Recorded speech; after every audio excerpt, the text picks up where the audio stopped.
Chapter 595. For His Highness Prince Rui to come, one do not know for what matter. Princess Ming'an finally woke up from the shock of the other party killing Xie Chang Chao, and seemed to be aware of the danger shrouded in the night. She opened her mouth to probe, but her heart started to beat violently. That person's voice was as gentle as the wind, but also like the ice and snow falling from the Wanli Lake. It looked beautiful but made one feel cold. He said, "With such a beautiful scenery, is it not good to be a place to bury one's bones?" Xie Changwu said, "Why do you want to do this? I have no enmity with you, so you cannot let us go." He clearly knew that the other party had the intention to kill, but he had no way out. Xie Changwu finally could not suppress the fear in his heart and cried out loudly. "No enmity."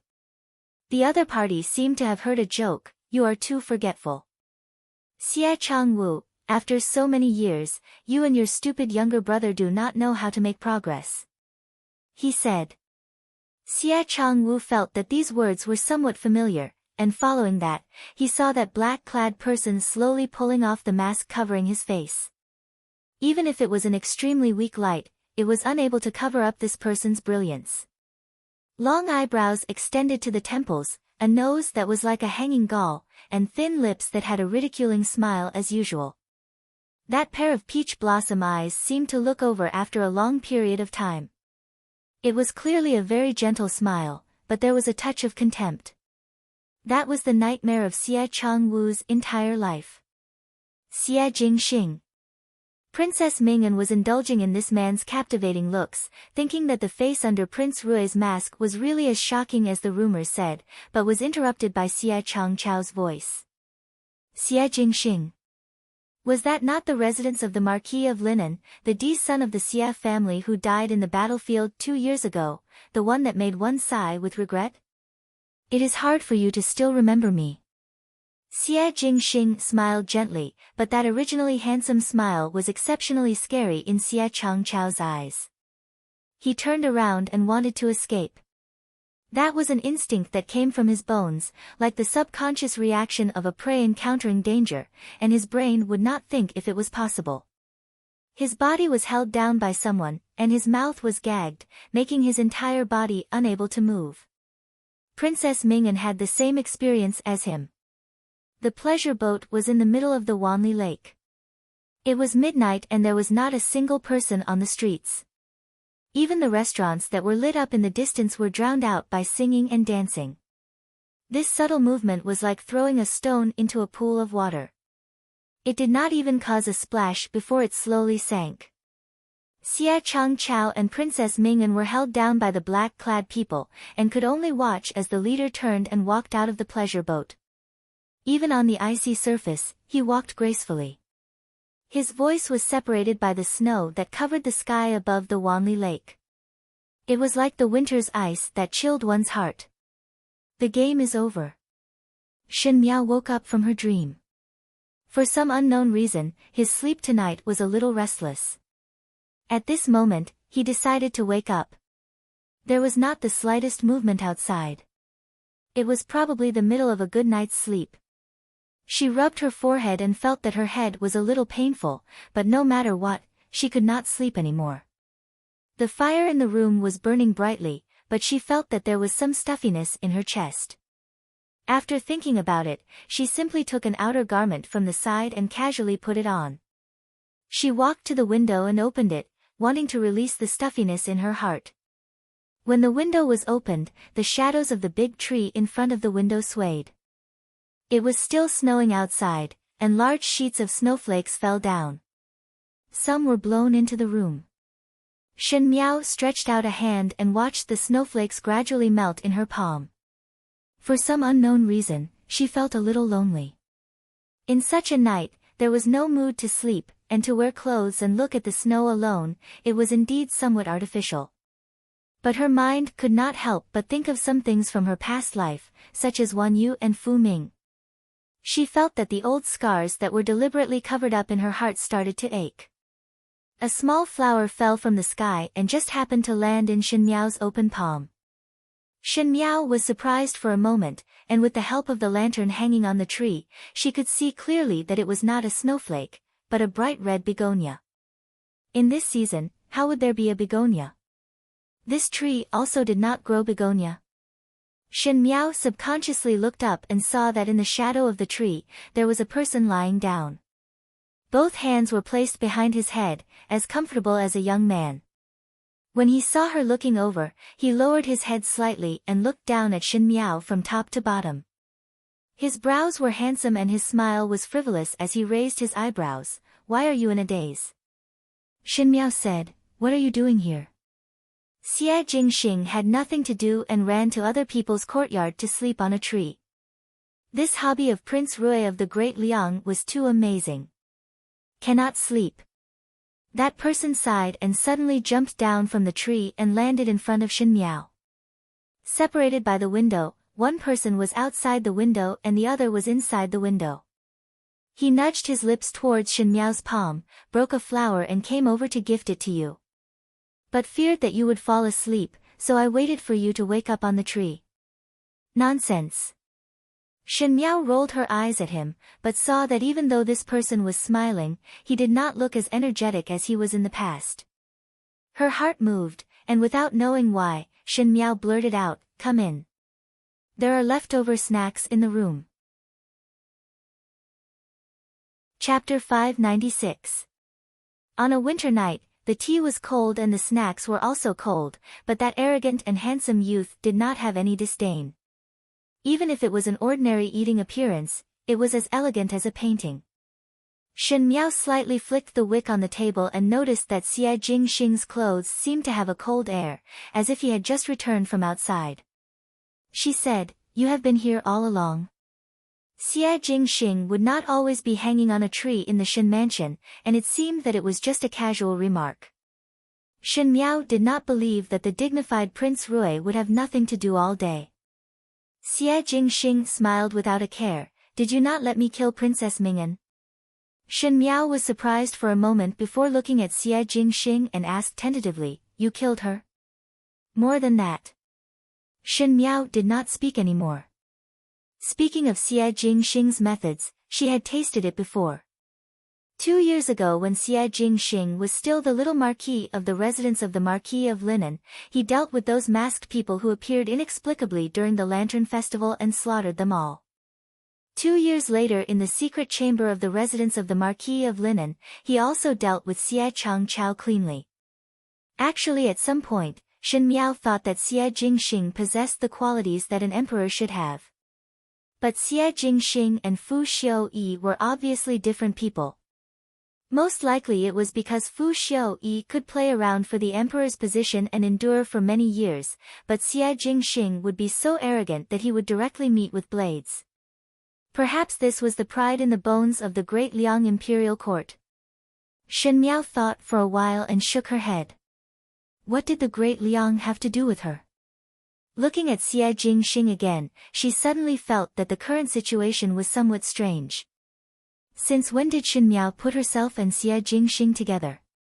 Did she really treat Xie Jingxing as an ally? She asked, "What did you do to her? How would Xie Jingxing deal with Princess Ming'an?"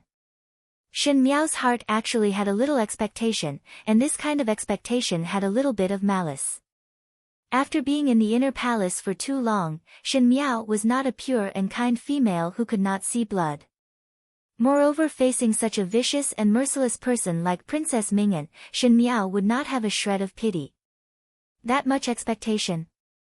Xie Jingxing looked at her in amusement and lazily said, "You will know tomorrow." Shen Miao pondered over the meaning of Xie Jingxing's words. Was it that Princess Ming'an's death would be lively? She asked, "What about Xie Changwu?" Xie Jingxing even laid his hands on Princess Ming'an, so there was no reason for him to let Xie Changwu off. Sure enough, Xie Jingxing said, "Kill." You are not afraid that the Marquis of Lineage would be sad if he knew about this? Shen Miao looked at him and asked. The fire in the room was burning brightly and Xie Jingxing picked up the teacup to take a sip. His thin lips were soaked by the tea and appeared to be somewhat red, but his smile was as casual as before. What does the family affairs of the residence of the Marquis of Lineage have to do with me? It was clearly a cold sentence, but Shin Miao could see a bit of self-mockery from the youth's indifferent smile, and her heart moved slightly. From the moment he started to lay his hands on the Xia brothers, Xia Jingxing had truly abandoned all relations with the residence of the Marquis of Lineage. Because if there was a day that Xia Ding was able to track his whereabouts, even if Xia Ding originally did not have any enmity towards Xia Jingxing, because of the Xia brothers' death, he would not be able to let it go. Father and son became enemies. Even though they were not biological father and son, but was Xia Jingxing really as heartless as he appeared on the surface? Or was he just hiding all his emotions, good and bad, in that pair of eyes that were always filled with smiles? Everyone in the world had their own secrets that they were not willing to speak of, and Shin Miao had no way of knowing Xia Jingxing's thoughts. In this cold winter night with heavy snow, Xia Jingxing ran to the trees outside of the Shin mansion to enjoy the cool breeze. Was it really just to give a flower to someone, or was it the same as her? It was just that there were no dreams at night, so he borrowed the heavy snow to sober up those unpleasant thoughts. Chapter 597. If that was the case, then the two of them really did have some resemblance. Shin Miao suddenly found Xia Jingxing pleasing to the eye. Xia Jingxing caught a glimpse of her gaze and was slightly startled before saying, "What is that look? Sympathizing with me?" Shin Miao smiled, "I can't even take care of myself, so what qualifications do I have to sympathize with others? Not to mention His Highness Prince Rui, this kind of person who can cover the sky with one hand." Shin Miao said it with some ridicule. Perhaps she herself did not discover that her words had the intention to divert the topic and let Xia Jingxing's heart ease a little. Xia Jingxing raised his eyebrows as he looked at Shin Miao. Suddenly he placed his hands on the table and leaned close to Shin Miao and said with a smile, "You do not need to belittle yourself. Following my ally, one still have the qualifications to be a cut above others." In the winter night, his voice seemed to be deliberately lowered and had a slight warmth as he slowly said, "Of course, if one is a woman that follows me, then one would have all the qualifications." His brows were extremely beautiful, and even in the previous lifetime, Shin Miao had seen countless beauties in the palace, but she had never seen such a good-looking person. It was not that he was good-looking on the surface, but it was as if his elegance was engraved deep into his bones and soul. Every move would make one intoxicated, like a spring flower that could bloom even in winter, making one feel both hot and cold. And when he stared at one carefully, it would give the other an illusion, as if in this world, only one was treated seriously. His eyes landed on Shin Miao's lips and he tilted his head slightly. A smile flashed before he slowly lowered his head. The shadows under the lamp were almost intertwined in a lingering posture. The male was tall and the female was petite, which was a good picture of beautiful flowers and round moon. Shin Miao's heart was slightly sluggish and she pushed Xia Jingxing away. Most likely she felt that her actions were too abrupt and unnatural, so she picked up the herbal tea in front of her to take a sip, but forgot that this tea had just been drunk by Xia Jingxing. She lightly coughed twice and turned her head to not look at the other person's face, but her own face slowly started to heat up. Xia Jingxing was caught off guard and almost fell from Shin Miao's push and squatted down on the chair. When he raised his head, he saw Shin Miao rushing over to drink the tea, and the unhappiness just now was swept away and he suddenly felt that it was somewhat funny. He lazily said, "Hey." Shin Miao did not look at him but lowered her head to look at the shadow on the ground. The smile in Xia Jingxing's eyes became thicker as he deliberately teased, "You still know how to be shy." Shin Miao suddenly raised her head and glared at him. However, even this glare seemed soft due to the warm light in the room, making it even more tempting. Her eyebrows were small and cute, but she usually had a dignified air that was completely different from her appearance. It was rare for her to have the demeanor of a young girl. At this moment, she was 3 parts embarrassed and 7 parts embarrassed. Her fair face was blushing as if she was drunk, which made her look even more charming. Suddenly, it reminded him of that winter night 2 years ago. She was wearing a tunic with her long hair hanging loosely over her shoulders. She stood in front of the window in a drunken stupor, pointing at the fireworks. As he thought about it, he could almost smell the refreshing aroma of plum blossom wine in his mouth. Xie Jingxing's lips hooked up. Shen Miao. What is it? Shen Miao was suppressing a bellyful of anger. Towards Xie Jingxing, if he were to use force or play some tricks, Shen Miao would be able to face it calmly. But Xie Jingxing treated her as if he was teasing a little girl. It was very bad and Shen Miao did not know how to deal with it. In her previous life, when she was in the palace, people would be respectful and obedient to her in front of her, but when people were behind her, they would point at her. But from the beginning to the end, the people that she came into contact with were all old-fashioned people who scrupulously abided by the rules and etiquette of the palace. She had never met someone like Xie Jingxing who was so arrogant and did things without order. It was as if all the countermeasures were useless under the other party's unconventional way of playing cards. Chapter 598. You are drinking from my teacup. Xie Jingxing reminded. Shen Miao subconsciously looked down and was so embarrassed that she wanted to lift her feet and leave. She suddenly felt that it was her biggest mistake to let Xie Jingxing enter the room tonight. Shy. Xie Jingxing seemed to like to see her embarrassed look and continued to get closer. It is not early anymore. Shen Miao said seriously, you are still not leaving? Xie Jingxing did not speak and stared at her for a while. His gaze was sharp and deep and ordinary people would not be able to withstand it. Shen Miao forced herself to look at him calmly. After a moment, Xie Jingxing stood up and said, never mind. Since you are shy, I will not disturb you. He said it ambiguously, which made one's imagination roam, but he did not see Shen Miao's stiff face. He walked to the window and Shen Miao followed suit. Xie Jingxing opened the window and the cold wind swept in, making Shen Miao shiver. It is cold outside. No need to send me off. Xie Jingxing said, many thanks for taking me in. The tea is very good and the snacks are not bad. His figure flashed and he was already in the courtyard outside the window. Shen Miao walked over, intending to close the windows and doors. However, she saw that in the wind and snow, the handsome young man in purple robe suddenly thought of something and turned his head, smiling gently. Oh yes, you are also cute when you are shy. Shen Miao slammed the window shut. She should not be soft-hearted. This person was too hateful.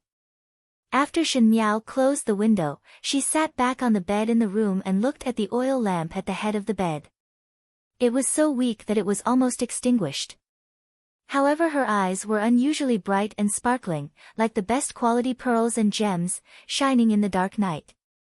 She thought that if it was in her previous life, Xie Jingxing's actions would be considered as offending her superiors and she could shout out, presumptuous, and then get people to drag him out and behead him. But in this life, she was so amused that she could not do anything. But why was it so awkward? In the flickering light, the man lowered his head slightly. One could almost see each of his long eyelashes. His eyes were more mesmerizing than the moonlight.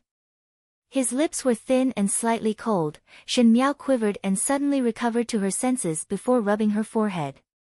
Most likely it was because she was too tired these days that she was bewitched. With Xie Jingxing's good looks, females would be attracted to him, just like the top hostess in a small brothel. She comforted herself in this way, but she couldn't calm her strange heartbeat. When she lay on the bed, she didn't realize that the corners of her lips had unknowingly curled up. The winter in the Ding capital was exceptionally cold and the common people who lived at the foot of the emperor, even if they were common people, would feel honored and felt that they were different from the common people in the outer city and were particular about being superior. Not to mention the high officials and nobles. Therefore, whenever it was winter, people would wake up later. Other than the street vendors who had to wake up early to set up their stalls, ordinary people were willing to stay indoors and go out when it was warmer. It snowed heavily the entire night last night and it was even colder outside. Luckily the snow stopped early in the morning, thus everyone was willing to go out. When it was slightly later, the number of people on the streets gradually increased. After an entire night of snow at the Wanli Lake, the surface of the lake had completely frozen into hard ice. Ordinary old men who were fishing were not willing to come over. Not for any other reason, but with such hard ice, it was difficult to even dig a hole. It was better to wait for the weather to warm up before coming over. Even though there were fewer old men fishing at the Wanli Lake, there was a group of playful children. The surface of the lake was sparkling and the children loved to wear hard-soled boots or find a piece of wood to chase and play on the surface of the ice. Most of these children who were playing were the children of the street vendors. Their mothers scolded them for dirtying their newly made jackets and were also afraid that the ice would suddenly break midway. But the children were at the age where they loved to play, so how would they listen to their mothers obediently? As usual, 3 to 5 of their little friends secretly took the pieces of wood to play at the Wanli Lake. Chapter 599.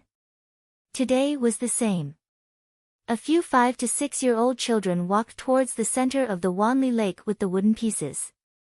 The surface of the lake was very slippery, so the children had to walk carefully. It didn't matter if they slipped, but if the ice got their newly made clothes wet and dirty, they would inevitably be scolded by their mothers. Therefore, they all walked very slowly. With great difficulty, they walked to the center of the Wanli Lake.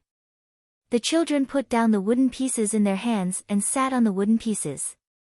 One person pushed them from the back, pushing them from the center of the lake to the outside. They felt that they were playing very happily. A little girl wearing a flowery robe carried the wooden pieces and walked to the back. She probably wanted to go further, but she suddenly stopped. "Ah Chun, why are you standing there?" An older boy saw his sister standing in front of him in a daze and couldn't help but ask. "Big brother," the little girl called Ah Chun pointed to the front, "that ice sculpture is so strange." There were exquisite restaurants in the south of the city, and naturally, there were also some ordinary shops. Most of the owners of these shops had some savings and could be considered slightly wealthy, but they could not afford to rent the shops of big restaurants. But even so, because of the unique location and environment of the south of the city, the ordinary shops were still quite lively. Usually, the shopkeepers or proprietors of the shops were busy with their own things. When they weren't busy, they would always like to sit together and chat and drink tea.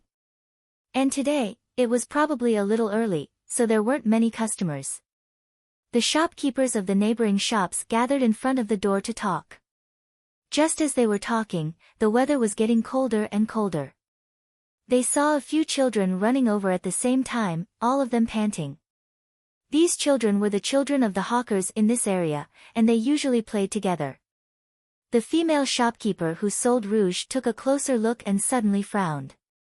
She said angrily, "Dongzi, did you bring Ah Chun to the Wanli Lake again? I made a new cotton-padded jacket for Ah Chun yesterday, and now it's all wet. Are you itching for a beating?" As he spoke, he saw that the other shopkeepers were also teaching their children a lesson. This was because the group of children were all in a mess. Their clothes were torn and wet, and their bodies were in a mess. Some even lost a shoe. It was as if they had rushed back from somewhere. Just as he wanted to say a few more words, the boy named Dong Zi cried out with a wah sound and said, "Wanli Lake. Wanli Lake, there's someone." When everyone heard this, they were stunned at first. A middle-aged man in linen clothes said, "Oh no, could it be that some kid fell into the water?" There were cases of children drowning while playing in the water at Wanli Lake all year round. There were fewer cases in winter, but it was not impossible. There was once a child who fell into the water and died while playing on the ice surface when the ice cracked and the child fell into the water. As soon as he said that, everyone's expression changed. The female shopkeeper who sold rouge was a warm-hearted person. She anxiously stomped her feet and said, "Then what are we waiting for? Let's go and take a look. We are all neighbors. Whose child fell into the water?"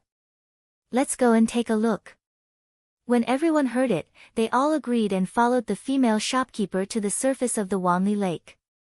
When they reached the Wanli Lake, they were shocked.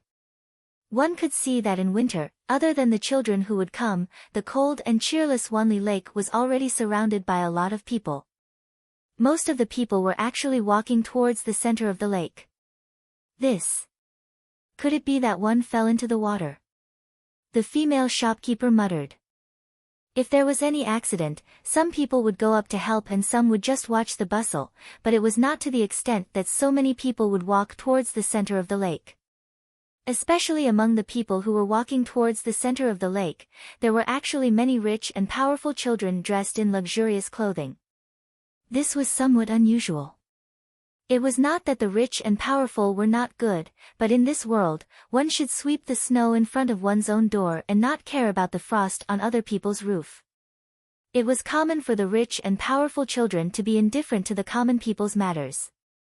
But now, when were there so many warm-hearted people in the Ding capital? Chapter 600. At this moment, there were also people walking towards the center of the Wanli Lake. Kai Lin's entire body was shivering from the cold. Even though he was wearing extremely thick clothing and had a fur cloak over his head, the surface of the lake had always been much colder than the ground. Especially the ice cubes under his feet. The cold air penetrated through his boots and drilled into the soles of his feet. Even a pampered and spoiled young master like Kai Lin was somewhat unable to withstand the cold. What exactly is on the surface of the lake? Kai Lin asked his scoundrel friends that he usually shared the same bad taste with. Why is it so early in the morning to let everyone look over here? Early in the morning, Kai Lin found the young masters that he usually hung out with and originally planned to go to the gambling house to play, but who knew that his friends said that there was a big movement at the Wanli Lake and insisted on pulling him over to take a look. Actually, I also do not know. That person said, but I heard from the servants that there was something, so I pulled you over to take a look. Heh heh. He leaned close to Kai Lin and whispered, normally we only hear about erotic corpses in dramas and books, but today we are able to see a real erotic corpse. Corpses? Kai Lin jumped in shock and quickly said, I am not going. Even though he usually liked to hunt for strange things, but he would only talk about liveliness, and at the end he was still somewhat timid in his bones. Even though he used to be known as a little overlord, his temper was destroyed by Shen Miao during the academy examinations 2 years ago, and now he seemed to know his place. That friend did not spare him and said, since we have already walked all the way here, just go and take a look. Just take a look. What are you afraid of? Kai Lin could not stand being agitated by others and immediately said, why would I be afraid? I will go and take a look with you now. I want to see what is it that is worth you to be so excited. Both of them had already walked more than half the way and now they were very close to the center of the lake. When they walked to the center, there were already a lot of people pointing at them. His friend pulled Kai Lin aside from the crowd and squeezed to the front before pointing to the thing in the middle, quickly look. It is this. Kai Lin raised his eyes and looked up. The winters in the Ding capital were cold, especially in recent times. If a bucket of water was placed outside the courtyard, it would, needless to say, turn into a bucket of ice the next day. As long as something was wet, such as a tree branch or a roof, it would be covered in ice after a night. And in the middle of the Wanli Lake, there were 3 standing ice sculptures. It wasn't accurate to call them ice sculptures. The 3 human-shaped ice blocks could clearly see the human figures on the transparent ice surface. It was also because of this that one could clearly understand that they weren't sculptures meticulously crafted by skilled craftsmen. Instead, they were real, living people.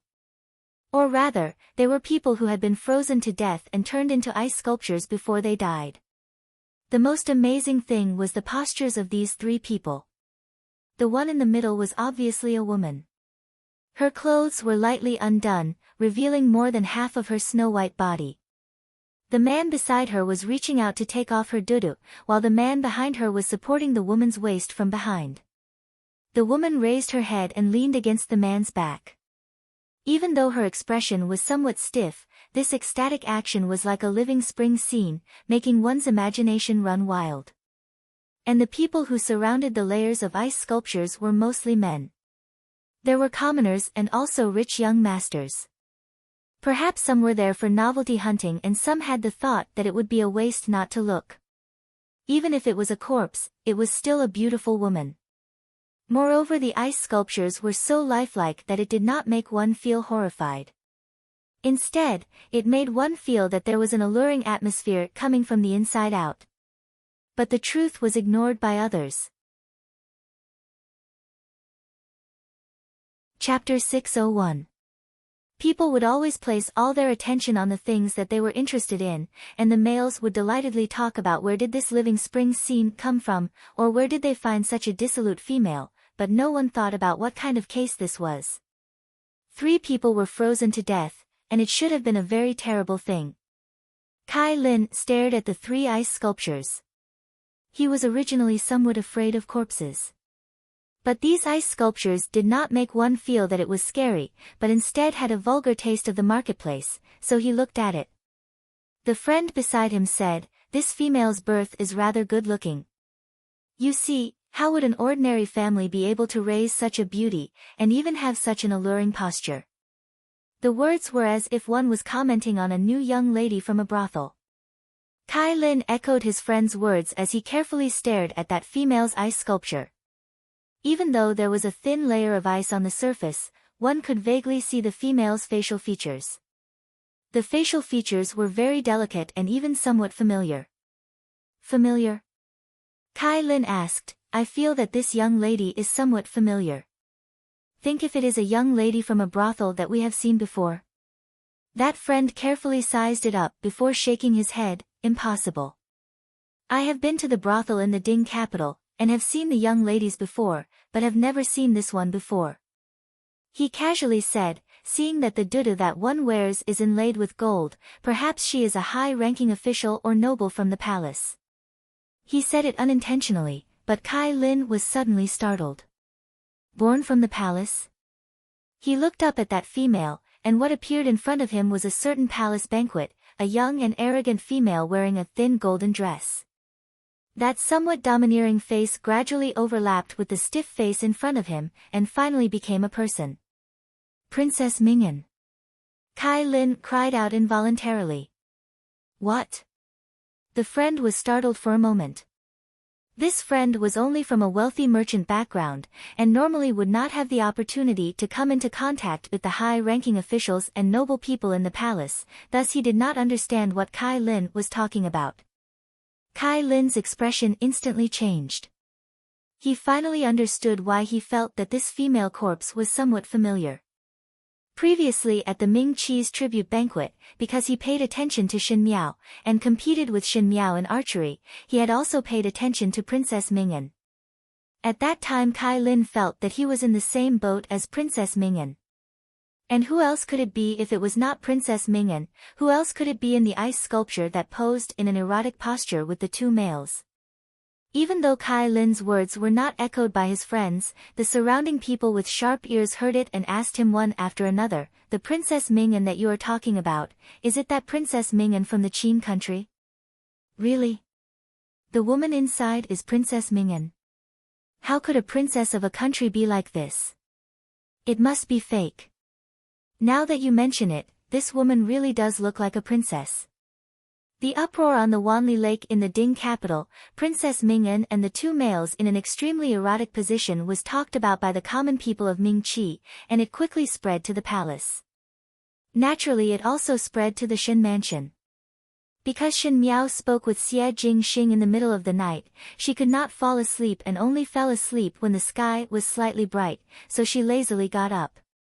Jing Zhe and Gu Yu saw that Shin Miao was sleeping soundly and did not dare to disturb her.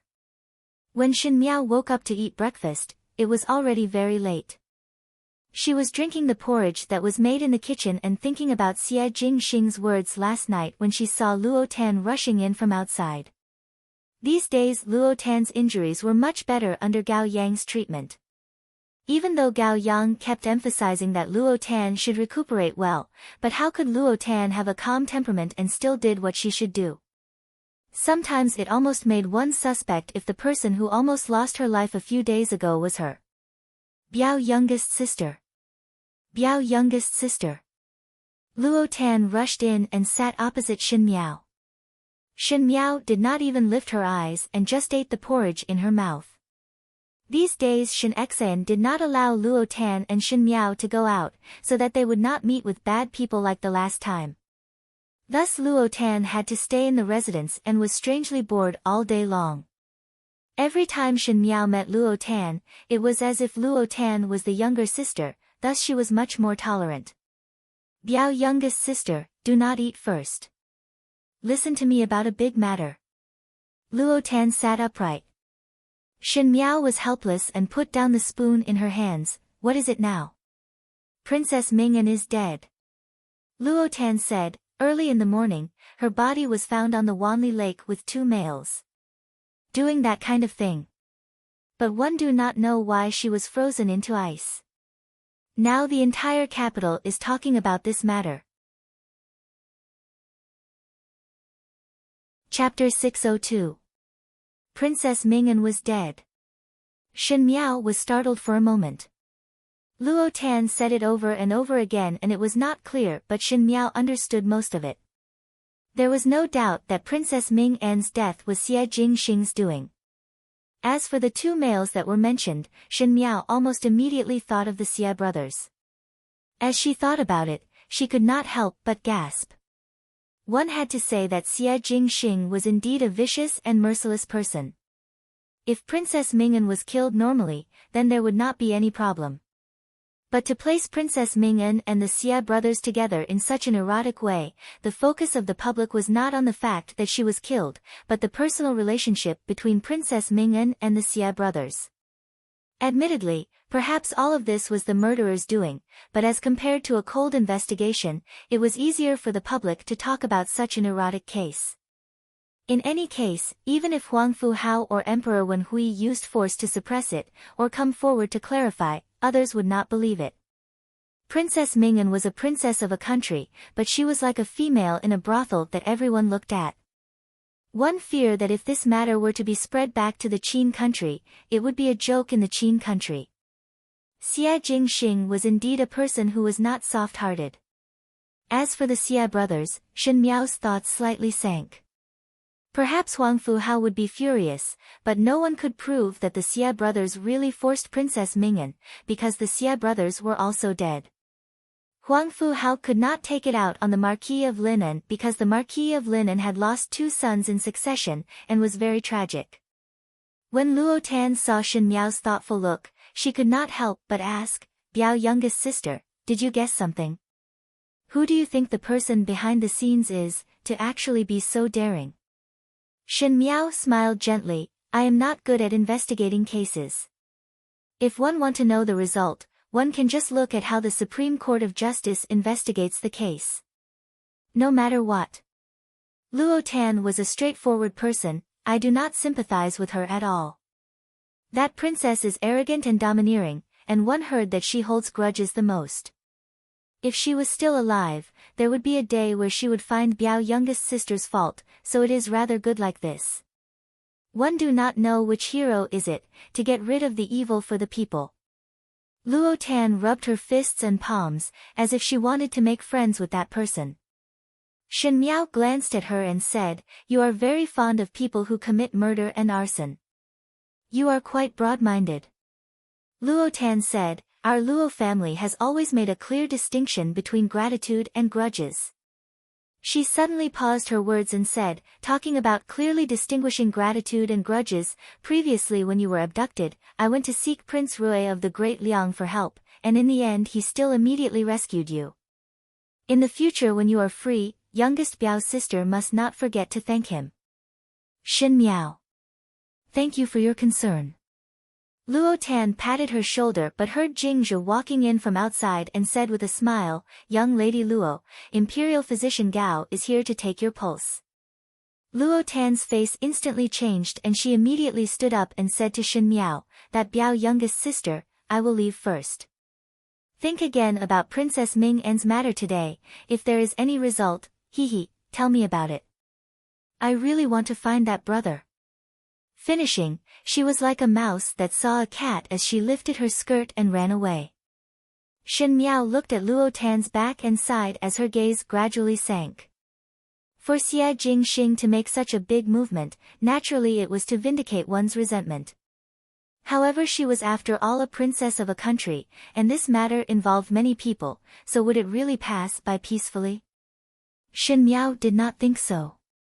The matter of Princess Ming'an and the Xia brothers being turned into ice sculptures in the Ding capital quickly spread throughout the entire Ding capital. The people from the Yamen quickly drove away the commoners around the Wanli Lake and released the three of them. When Huang Fu Hao saw Princess Ming'an's corpse, he flew into a rage as expected, and even Emperor Wen Hui could not withstand his anger. Chapter 603. Huang Fu Hao's face was so gloomy that water could drip out. He sneered, "In His Majesty's territory, my Qin country's princess was actually insulted to death. Ben Gong cannot help but suspect Ming Qi's intentions. Perhaps this consort should quickly report this matter to Imperial Father and have him make a decision." Emperor Wen Hui pressed his forehead. Huang Fu Hao's somewhat threatening words made him very unhappy, as if he did not put him, the Emperor of Ming Qi, in his eyes.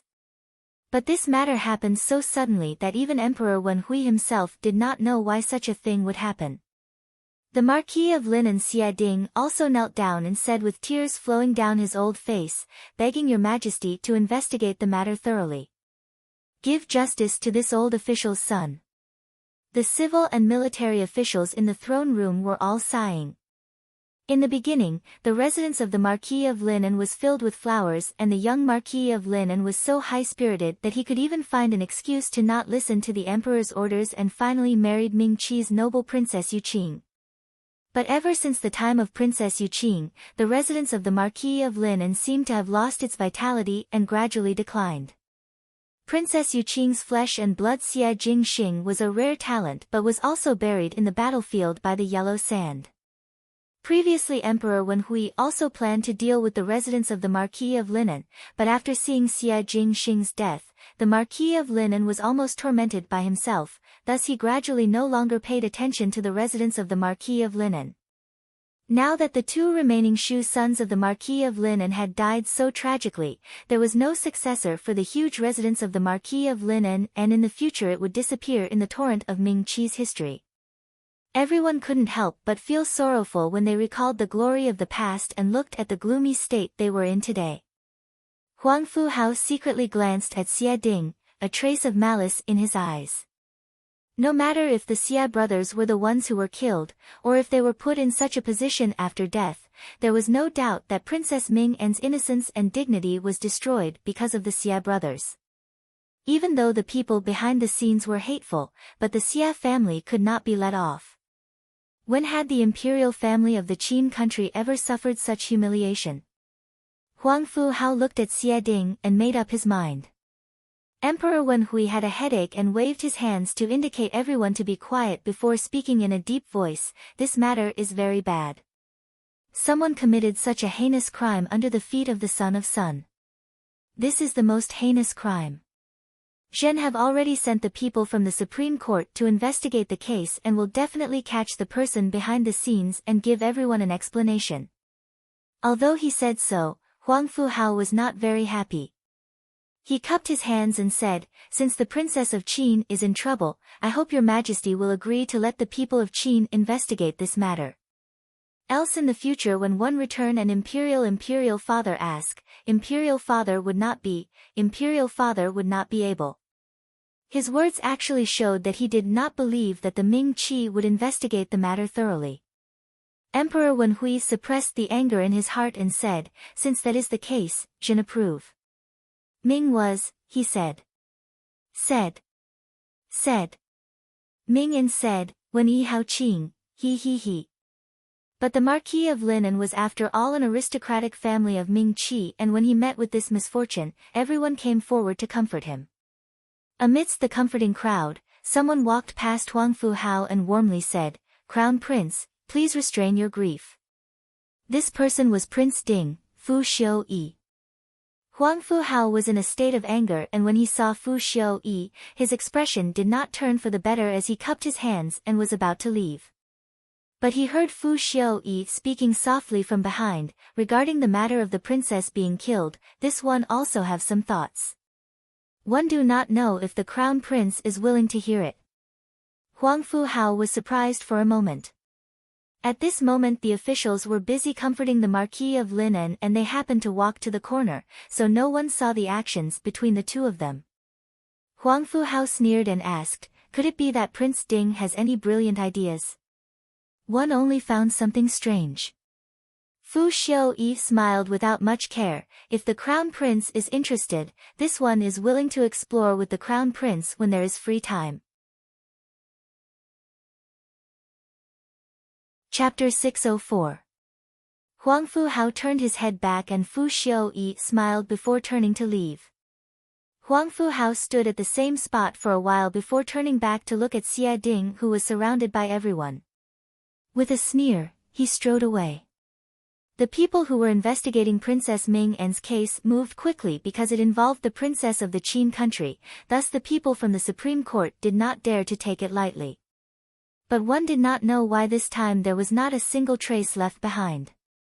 After checking the various scenes over and over, the conclusion was that Princess Ming En and the Xie brothers had an affair.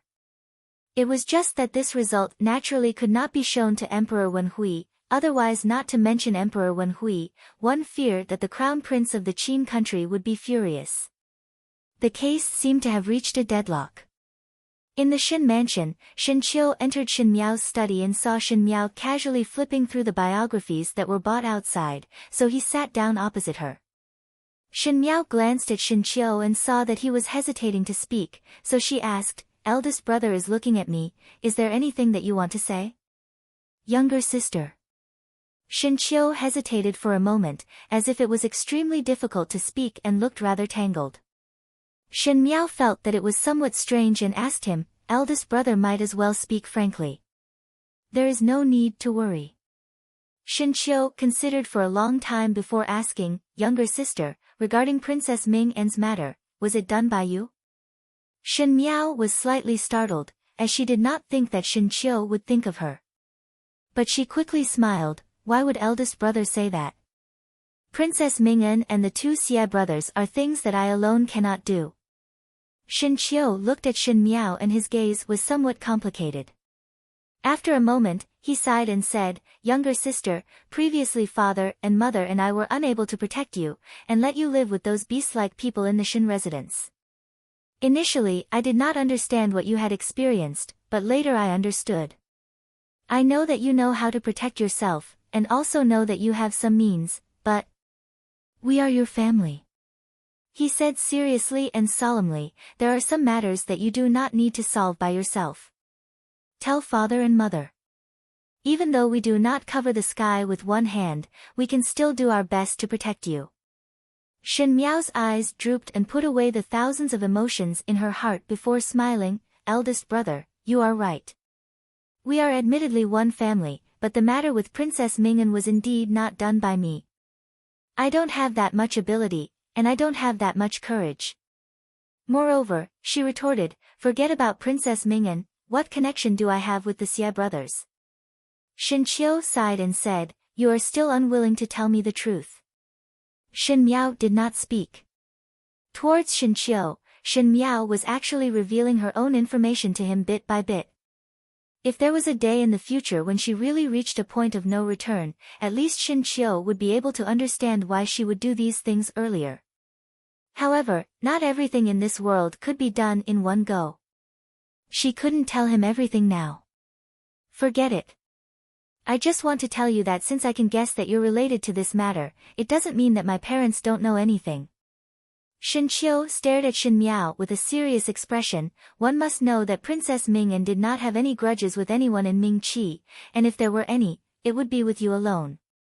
If we think this way, the crown prince of the Qin kingdom will naturally think the same way. In fact, regardless of whether you have anything to do with this matter or not, there will always be people looking at you. Younger sister, you are now in a very dangerous situation.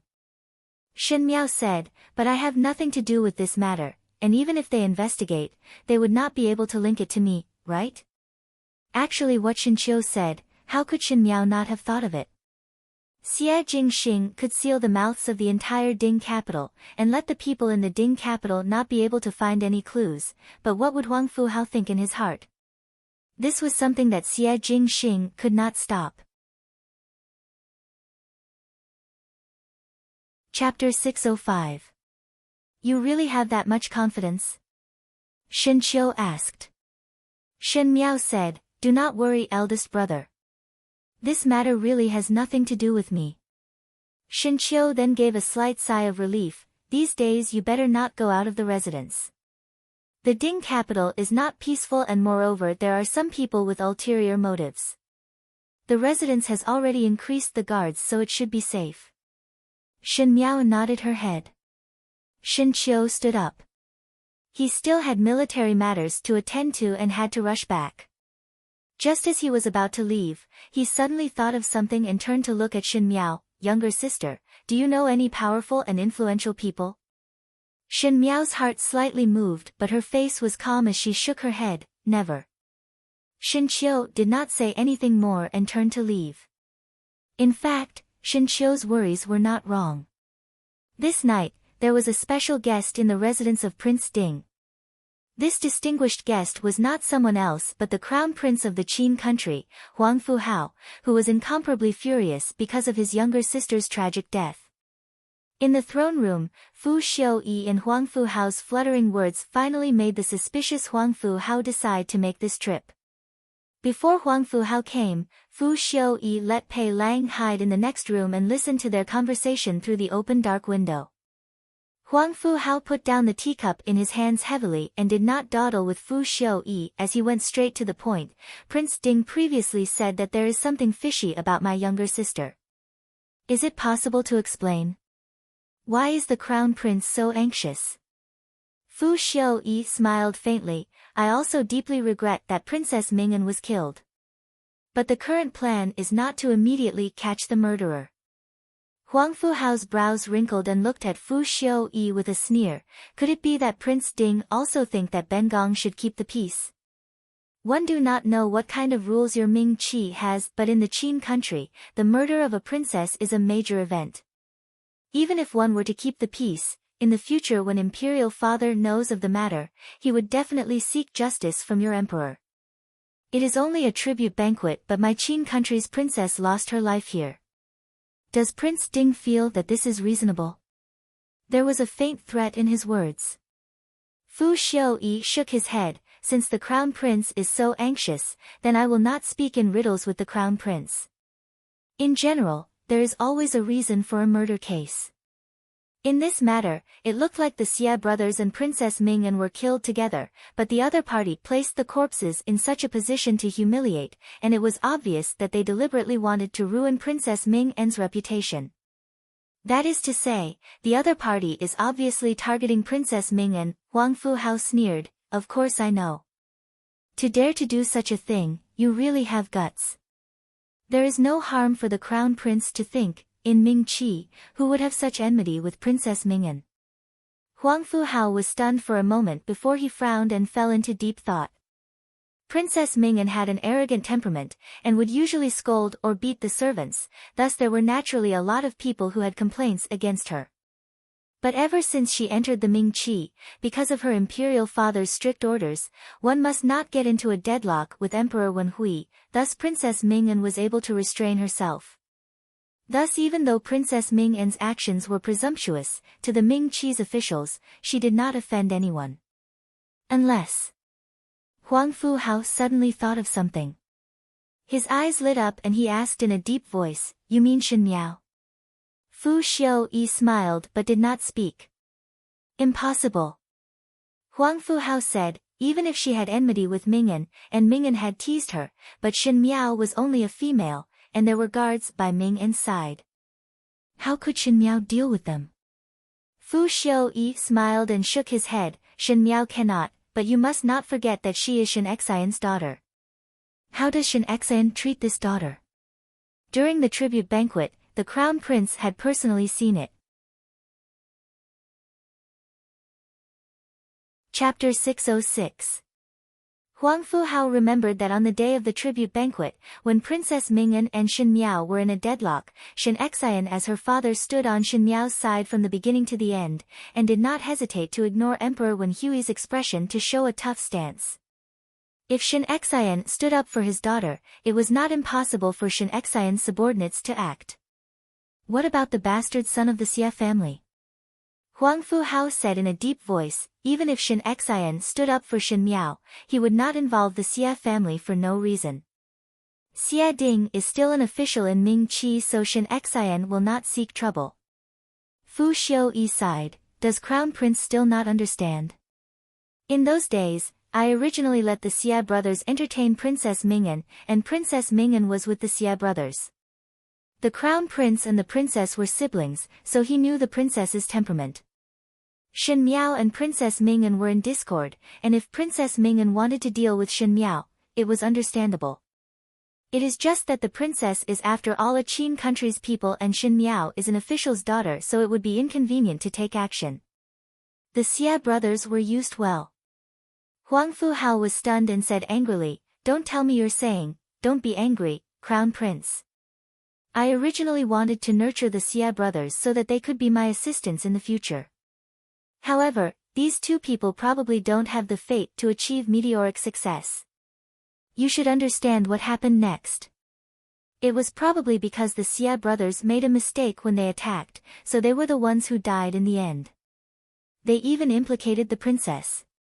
Although Huang Fuhao still had a look of disbelief on his face, he had already begun to ponder in his heart. First, Shen Miao was abducted for no reason, and at that time Huang Fuhao suspected that it was done by Princess Ming'an, but afterwards seeing that Princess Ming'an did not leave the residence, and did not know anyone in Ming Qi, he did not think much about it. Afterwards Shen Miao was inexplicably sent back to the Shen mansion by that nuisance Princess Rong Xian, and then something happened to Princess Ming'an and the Xia brothers. What Fu Xiuyi said was not wrong. Princess Ming'an had a very vengeful character, and if she was previously embarrassed by Shen Miao, she would not have ended the matter so easily. It was true that the Xia brothers often appeared in the residence during those days. If it was for this reason, it was understandable. But was Shen Miao really that capable?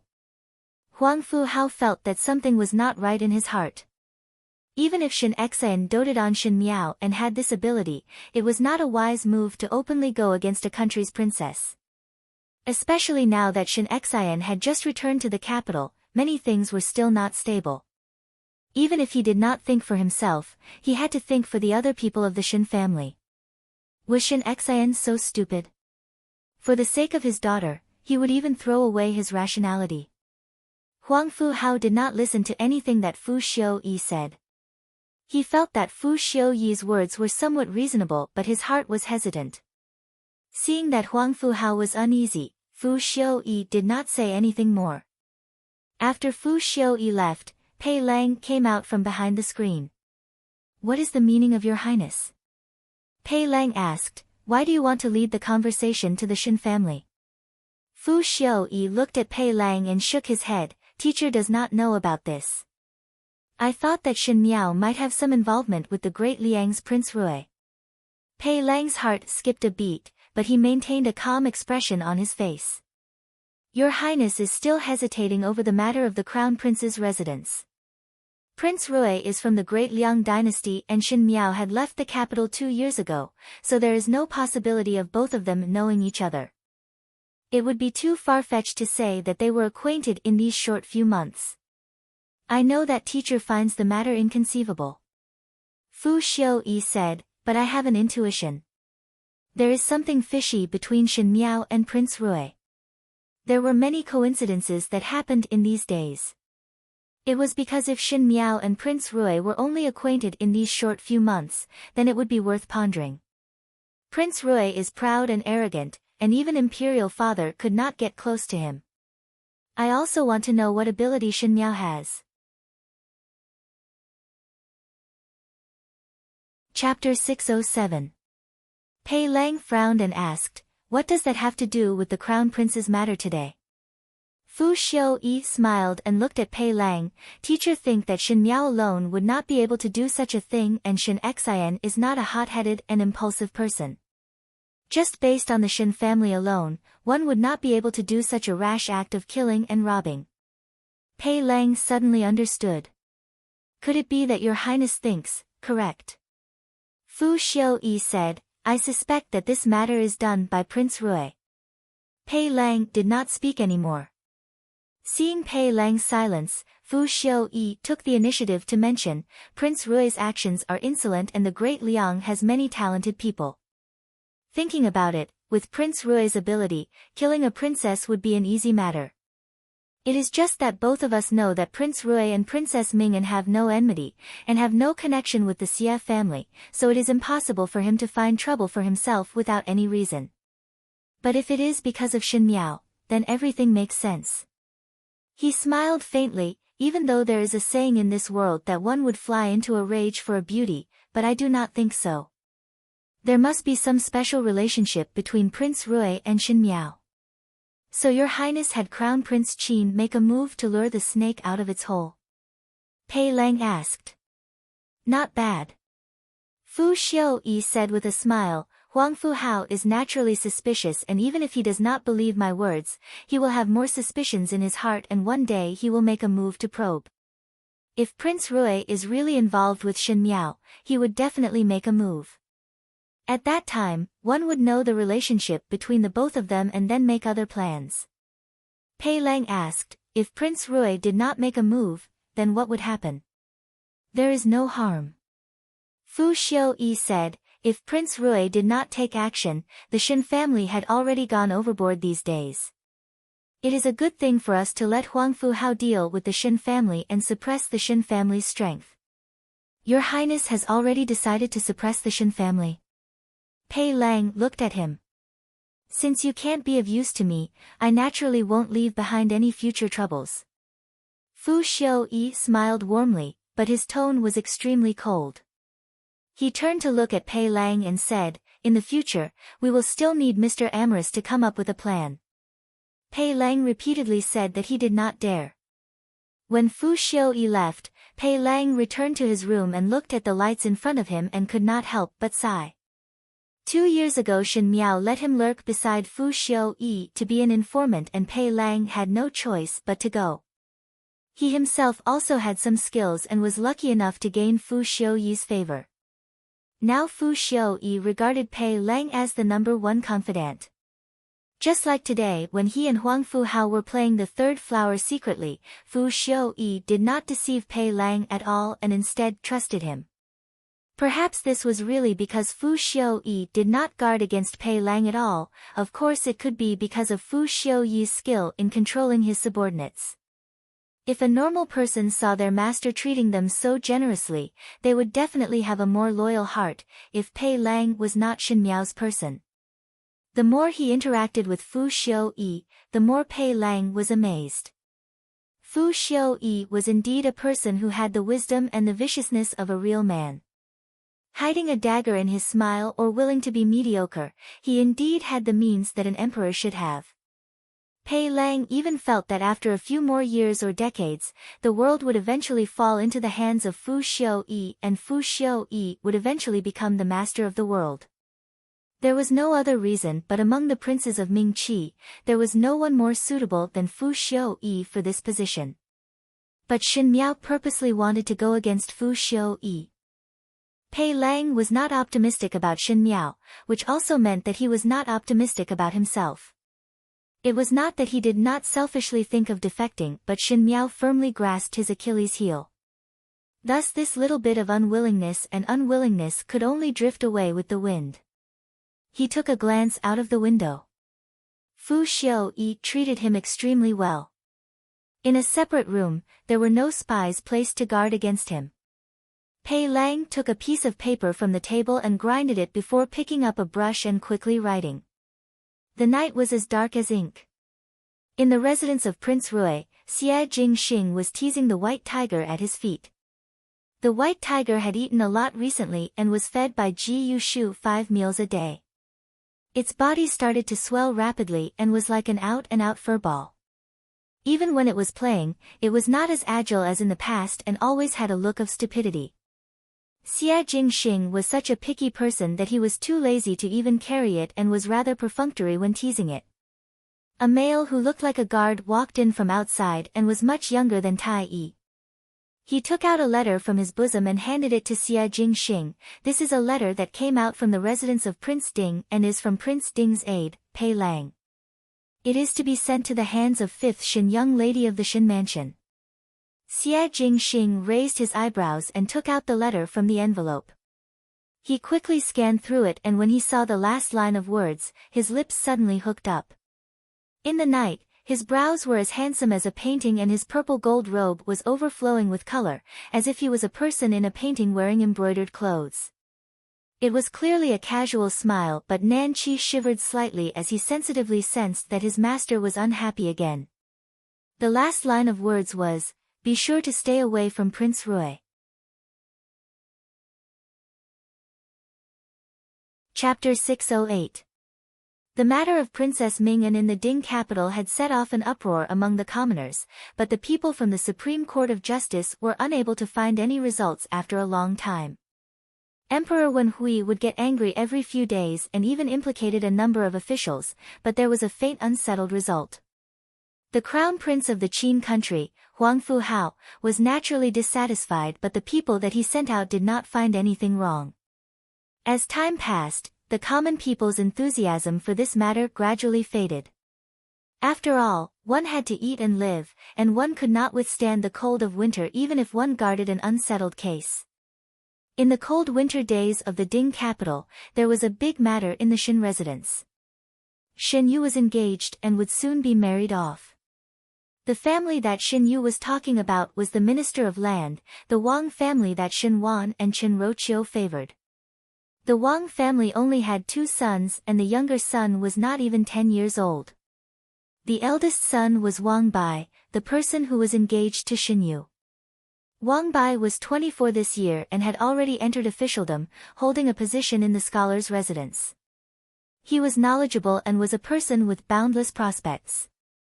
Even though the position of the Minister of Land was not one of the most important officials in the court, it was inevitable that the colleagues would have more dealings with the Minister of Land. If one was related to the Wang family, there would be a lot of help in one's future career. The help in one's career was naturally seen through Shin Wan's eyes. From Qin Roqiu's point of view, Wang Bai was the eldest son of the Wang family and currently there were no Tongfang concubines in the residence. Coincidentally, Shin Yu was well educated and had a strong bookish taste, so if she was able to marry over, she would be able to hold on to Wang Bai's heart and in the future she would be able to stand firm in the Wang family and give birth to a son and a daughter, then she would be able to rest easy for the rest of her life. The marriage was directly set by Qin Roqiu and the Wang family and the gung card was changed.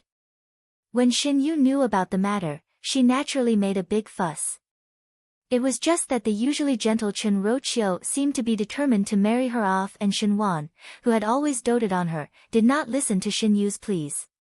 Old Shin Furen was even more happy to see it happen.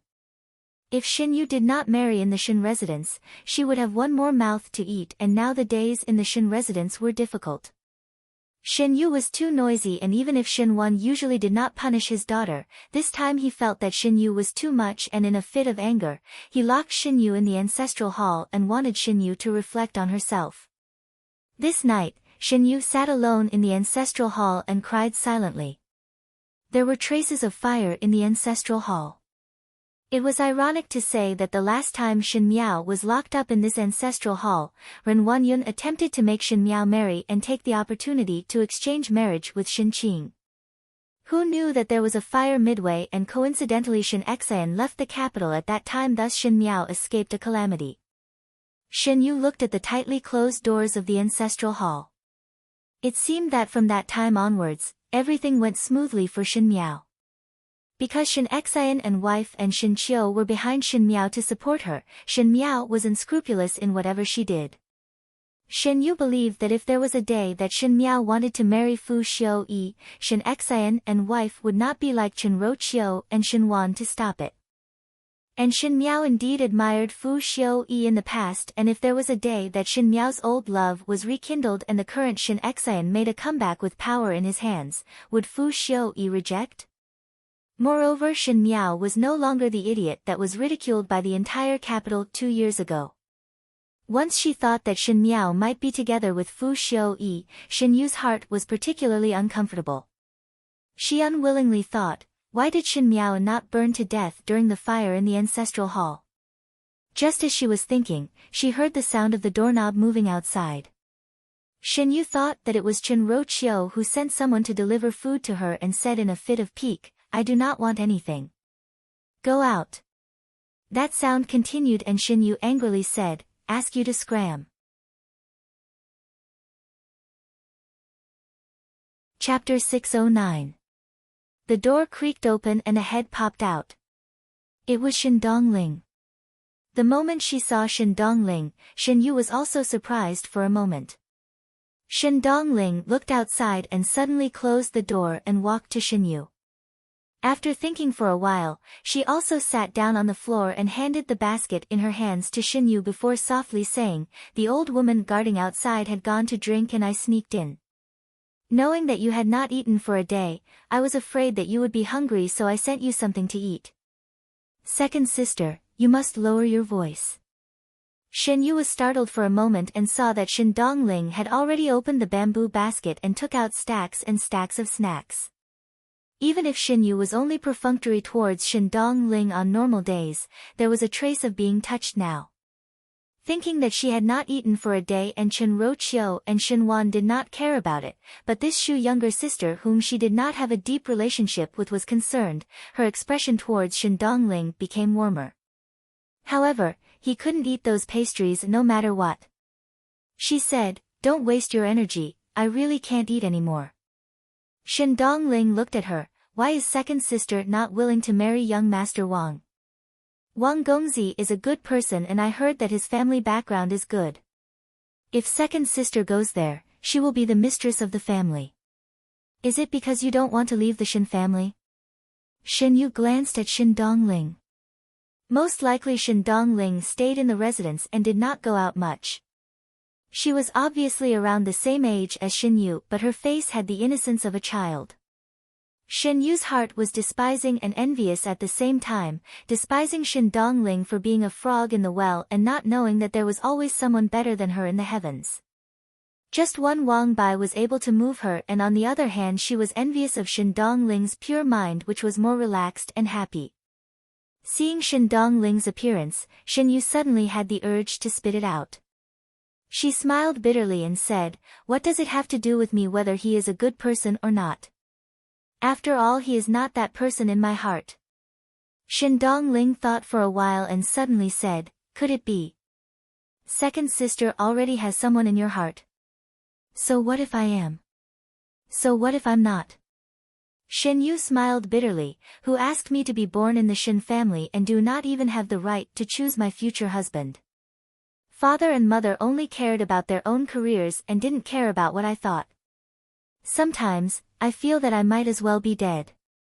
Shen Dongling jumped in fright and hurriedly waved her hands, saying, Second Jijie, don't think like that. You have to know that in this world, death is the cheapest, but there's nothing left after death. Why don't Jijie change your way of thinking? You should know that the Wang family is not a bad family. Third uncle and third aunt will not harm you. Perhaps that young Master Wang is also the ideal man in many girls' hearts. Perhaps many girls are envious of second older sister's luck. Take me for example, if I could marry into the Wang family, my aunt would probably go to the temple every day to thank Bodhisattva for granting me such a good marriage. Shen Yu shook her head and smiled as she felt that Shen Dongling was somewhat stupid. She and Shen Dongling could not be reasoned with. Especially when he saw Shen Dongling's envious expression, he felt that Shen Dongling was even more inferior. Thinking about it, as a concubine's daughter, it was already good enough to be the legal wife, not to mention the legal wife of the minister-counselor. Shin Dongling saw that Shin Yu was still depressed and her brows turned. When the car arrives at the mountain, there will always be a way. Second older sister need not be sad and troubled over this matter. It is not worth it to tire out one's body. Just like fifth younger sister at that time. At that time when fifth younger sister was engaged, one heard that fifth younger sister also made a fuss, and seeing that there was no room to turn things around, who knew that eldest Bo and eldest Shen would return and fifth younger sister would naturally be fine. Shin Dongling's words were somewhat muddled, but Shin Yu's heart moved when she heard it.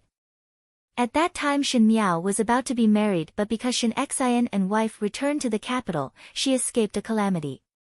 At that time Shin Yu was also eavesdropping on Chen Rochio's conversation with the servants and knew that Ren Wanyun had the idea of exchanging marriage for Shin Qing and Shin Miao. Chapter 610. Since Shin Qing and Shin Miao could exchange marriage, then why could she not? Shin Yu's heart became excited and a thought from a long time ago gradually surfaced in her mind. Her gaze turned to Shin Dongling, who was beside her. As for the candidate, wasn't there a ready-made one in front of her? Shin Dongling was a Shu daughter, and Shin Dongling felt that the gentleman of the Wang family was very good. Shin Dongling's character was weak and easily deceived. There was no one more suitable than Shin Dongling in front of her. Shin Yu looked at Shin Dongling and suddenly grabbed Shin Dongling's hand and said softly, "Third younger sister, how do you think I treat you?" Shin Dongling was surprised for a moment before lowering her head and said with some shame, "Second older sister did not despise my birth and treated me very well. In the entire Shin residence, only second older sister was willing to talk to me." Shin Yu had always put on a noble and generous appearance, and even if she looked down on Shin Dongling in her heart, she would not show it at all on her face. Instead, she looked like she treated Shin Dongling well. Especially after the last time, Shin Yu would look for Shin Dongling every 3 to 5 days to talk. From an outsider's point of view, the relationship between these two was not bad. Hearing that, Shin Yu smiled and said, "Then third younger sister, now that I am in trouble, are you willing to help me with something?" Shin Dongling smiled without any scheming, "No problem. As long as I can do it, I will definitely do my best for second older sister." Shin Yu smiled, "Hearing your words, I am relieved." She held Shin Dongling's hand tighter. Can you help me marry to Wang Bai?"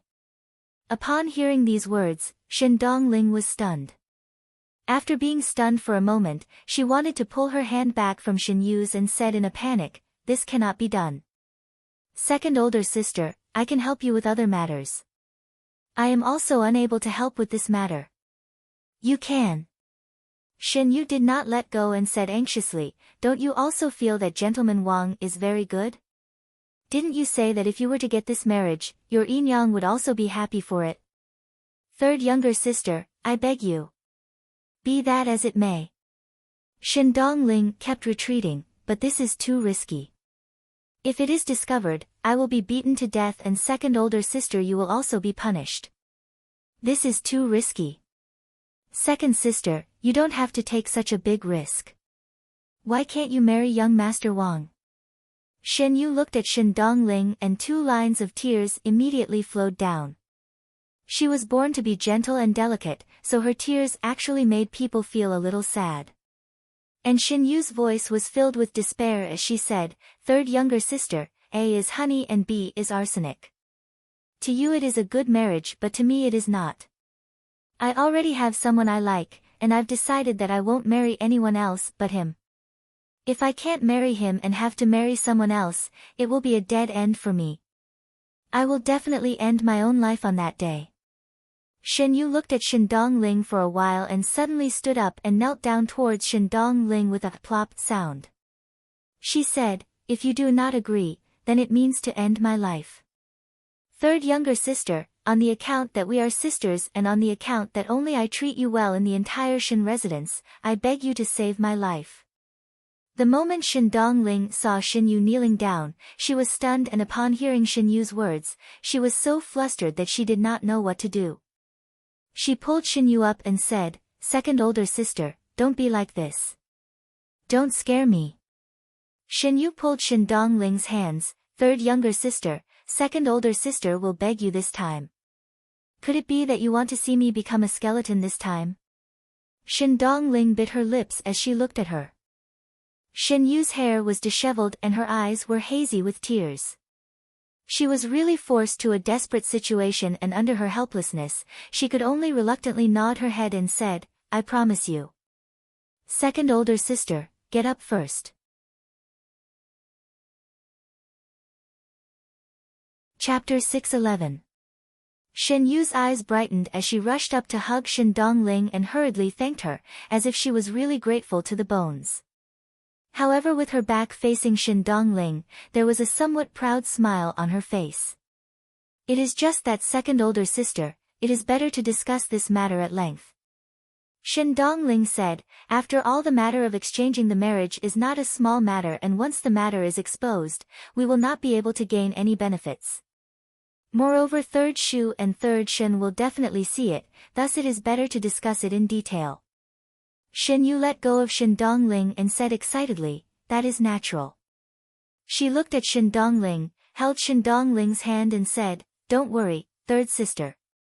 Since you did this for me, I will definitely explain it clearly. I forced you to do this. I won't let father and mother blame you. I won't let you be implicated in the slightest. Shen Dongling smiled, I believe in second older sister. The night was as dark as ink, and when Shen Dongling returned to her own bedroom in Kai Yun Yuan, Wan Yinyang was already asleep.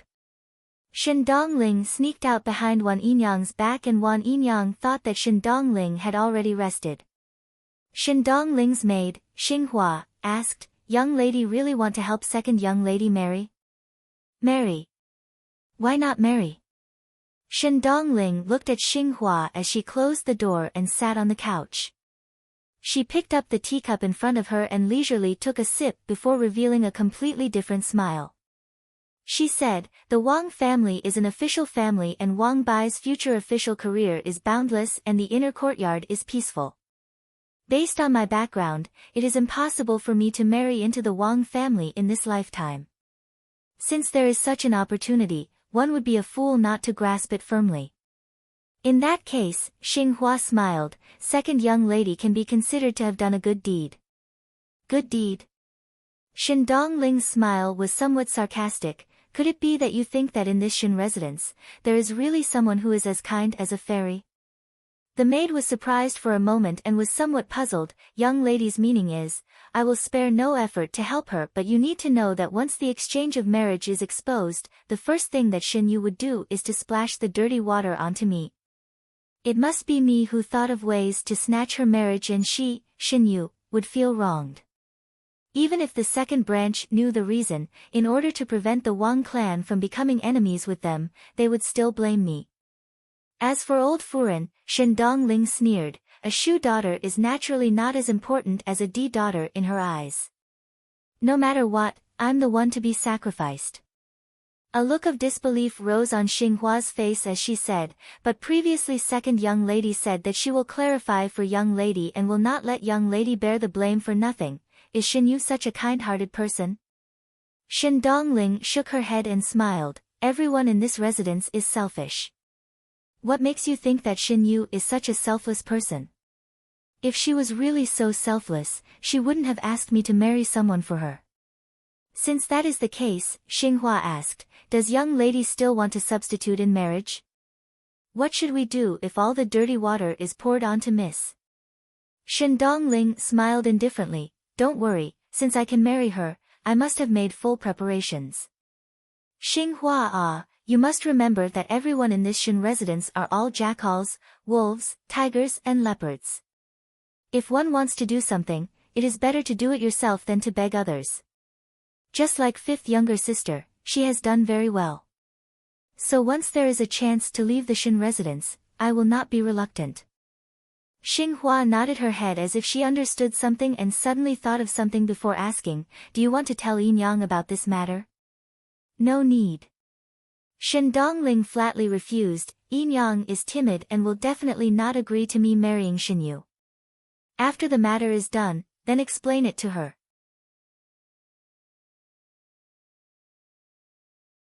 Chapter 612. Only then did Xinhua withdraw.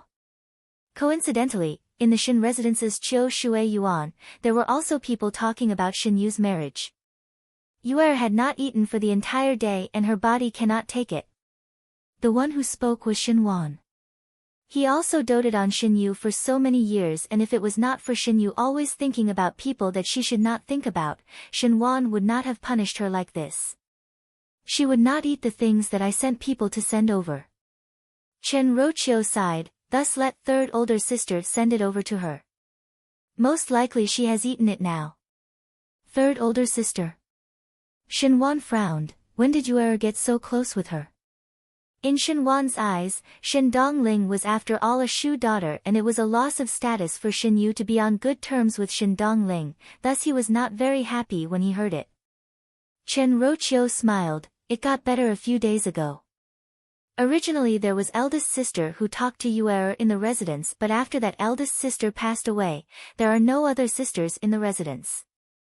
Yuer is rather lonely on normal days, and I see that third older sister is an honest one. Yuer like her, then let them play together. It is not worth anything. Shin Wan did not speak anymore and only heard Chen Roqiu speaking again. It is just that I am worried that if Yuer continues to make a fuss like this, what if she still makes a fuss on the day of marriage? Just lock her up for a few days. You are her mother and at that time speak some soft words to Yuer. Shin Wan said, if it really cannot be done and if she still makes a fuss on the day of marriage, then think of something. Chen Roqiu's heart jumped when she heard it. Shin Wan had always been gentle in front of her and there was rarely a time when he was this tough. Chen Roqiu was after all a female and could hear a trace of impatience in Shin Wan's words. She thought of the matter of old Shin Furen frequently bringing in concubines for Shin Wan and felt somewhat uneasy. She then hugged Shin Wan's waist from behind and said, after Yuer gets married, master and this concubine can relax for a few days. These days it seems that master is not happy with the official matters and did not speak to this concubine at all, making this concubine feel uneasy. Even though Chen Roqiu was not young, but because she had taken good care of herself and understood what a man was thinking in his heart, Shin Wan usually fell for it when she acted coquettishly. Who knew that today, Shin Wan only patted her hand and said with a smile, let's wait until Yuer's marriage is over. In the end, his tone was a little perfunctory. Chen Roqiu's heart gradually sank and the hand that was hugging Shin Wan's waist also slowly tightened. Shin Miao received Pei Lang's letter. Under the light of the lamp, Shin Miao finished reading the letter. In the letter, it said that Fu Xiu-yi seemed to have discovered that there were some clues between Shin Miao and Prince Rui, and in order to probe, he deliberately brought up Princess Ming En's matter to Shin Miao in front of the Crown Prince of Qin, in order to probe the relationship between Shin Miao and Prince Rui. In the future, if Huang Fu Hao were to take action against Shin Miao, one would be able to see the clues from Prince Rui's actions. Shin Miao did not expect that Fu Xiu-yi would think of this so quickly. After thinking about it, she felt relieved. After being husband and wife with Fu Xiu-yi for so many years, it was not the first time that Fu Xiu-yi was good at finding evidence from the clues. Moreover, if Fu Xiu-yi was really unable to find anything and was so incompetent, he would not have stood at the end in the fight for the heir apparent. But Shin Miao herself was not that worried, because Huang Fu Hao's character was not impulsive and moreover it involved the Shin family, so Huang Fu Hao would not easily make a move. At least he would have to investigate it properly. At the end of the letter, it said that if Shin Miao really had a friendship with Prince Rui of the Great Liang, and if she encountered any trouble, she could seek help from Prince Rui of the Great Liang. There were many capable people under Prince Rui of the Great Liang, and there would be less trouble when doing things. Shin Miao felt that the last paragraph was somewhat inexplicable. There was no connection between Pei Lang and Xie Jingxing, and the most important thing was that with Pei Lang's cautious character, it was somewhat strange for him to say that he would seek help from others. But this was indeed Pei Lang's letter without a doubt. Shin Miao thought about it and could not think of anything else, so she did not take these words seriously. She threw the letter into the fire of the stove and when the fire licked the letter, it instantly turned into ashes.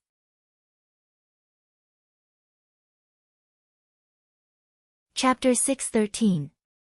There was a large red wooden scroll on the table. That was an invitation sent from the Shin residence. Shin Yu was going to marry the young master of the Minister of Land, Wang Bai. One did not know what the people of the Shin residence were thinking that they would send this invitation to the Shin mansion. Shin Xian and Luo Shuayan only took a look and did not bother about it, so naturally Shin Miao would not take the initiative to go over. But Shin Miao did not think that Shin Yu would eventually marry Wang Bai. In the previous lifetime, Shin Yu's obsession with Fu Xiu-yi was so deep that she did not hesitate to endure for so many years. In this lifetime, for Shin Yu to marry, how could Shin Yu be willing? As she was thinking, she heard someone knocking on the window. When she looked back, Xie Jingxing had already arrived uninvited. He lazily looked at the red scroll in Shin Miao's hands and raised his eyebrows. "You want to go?" It seemed that Xie Jingxing also knew about the marriage between Shin Yu and Wang Bai. It should not be fake. When Chen Roqiu and Shin Wan do things, they would definitely do a full set. In order to prove that their daughter was also very precious, there would definitely be a big banquet with Ming Qi's guests.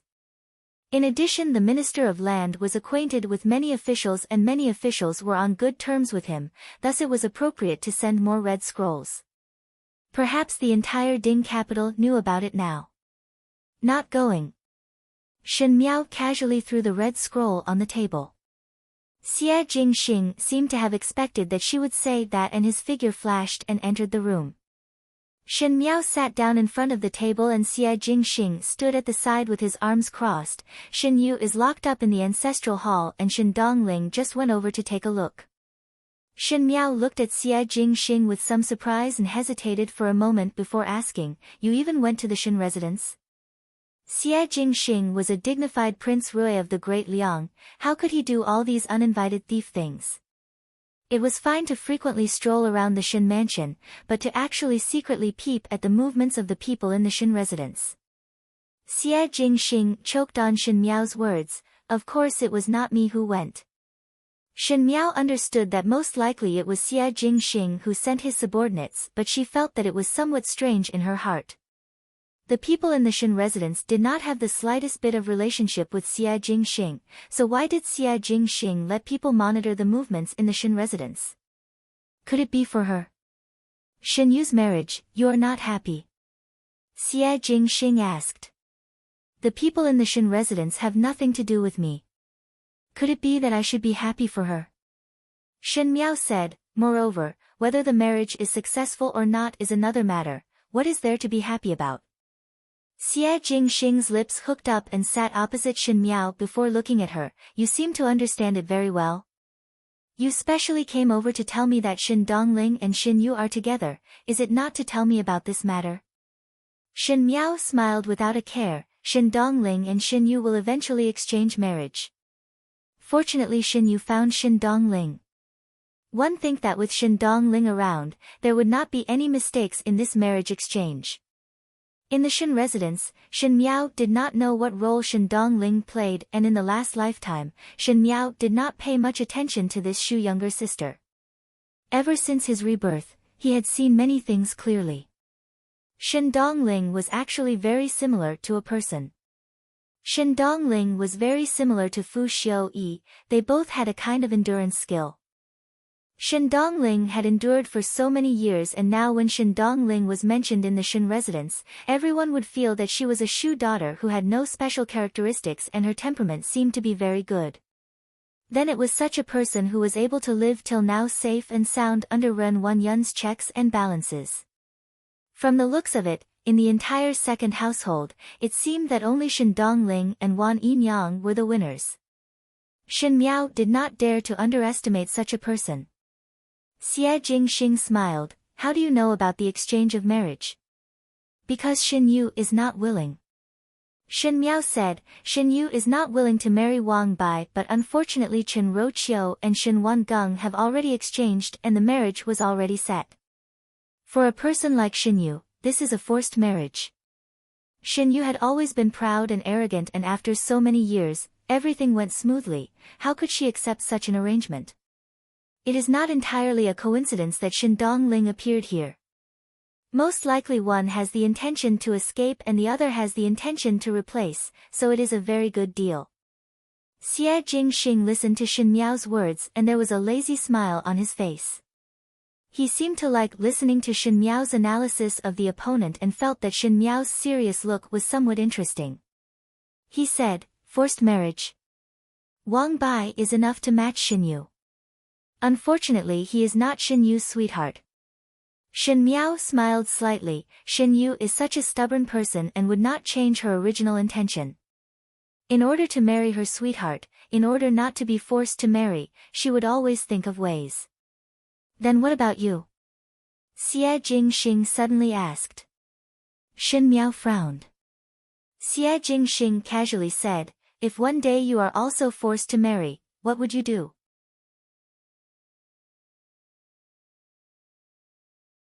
Chapter 614. If there is a day when you are also forced to marry, what would you do? Shen Miao was slightly startled.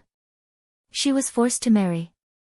In the previous lifetime, she was forced to marry, but it was she who took the initiative to marry Fu Xiu-yi. She was the one who was forced to marry. She had never thought of being forced to marry. At this moment when Xie Jingxing asked, Shen Miao thought of something. Following the Shen family's return to the Ding capital, not to mention that Emperor Wen Hui had returned the military power of the Shen family's army to Shen Xian, even the Luo family's army in the faraway Shaochun city was not the same army that was in dire straits. Not only did the first household of the Shen family not decline as everyone had expected because they were far away from the Ding capital, but their strength became even stronger. The Shen family was like a big piece of fat meat. In the fight for the heir apparent, whoever was tied to the Shen family would have the winning chip. How to tie them together? In a large aristocratic family, marriage was the right way. Shen Qiu's and Shen Miao's marriage had become a channel for everyone to climb up to the Shen family. The only difference was that Shen Qiu was a male and could wait for some time, but Shen Miao was a female, and if it was delayed for a long time, a female's youth would fade like a flower and it would be inevitable to be pointed out by others. If there was a day when she also became a chip in the fight for the heir apparent and was fought over and forced to marry, what would happen? Xie Jingxing stared at her and his eyes were as sharp as a blade. "There will not be such a day," Shen Miao said. "If there is, what will you do?" Xie Jingxing did not let her go and persistently asked Shen Miao this question. Shen Miao carefully thought about it and said, "Then fight."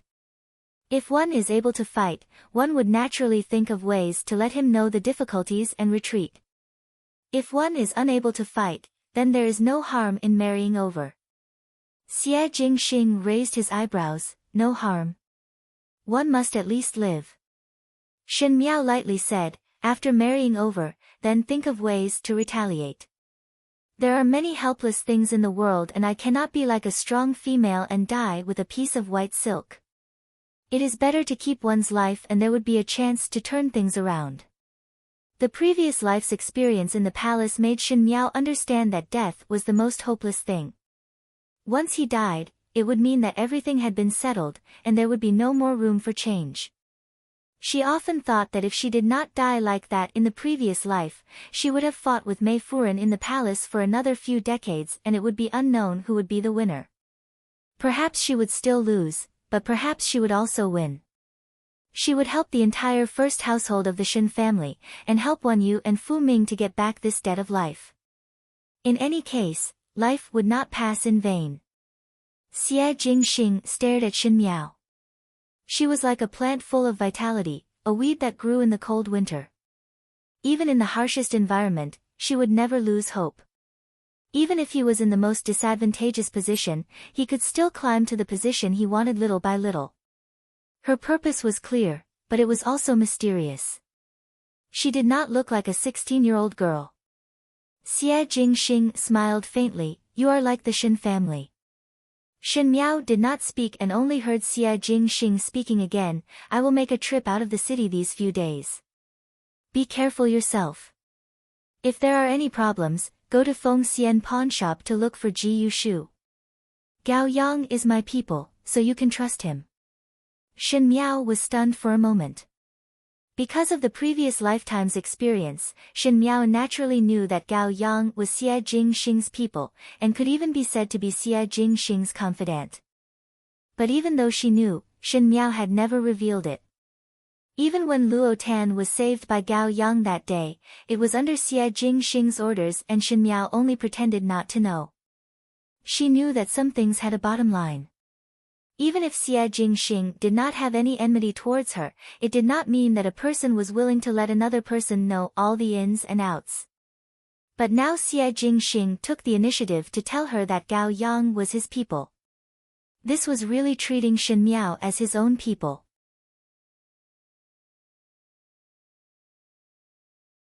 Chapter 6:15. Just because they were allies on the surface, they could treat each other with sincerity.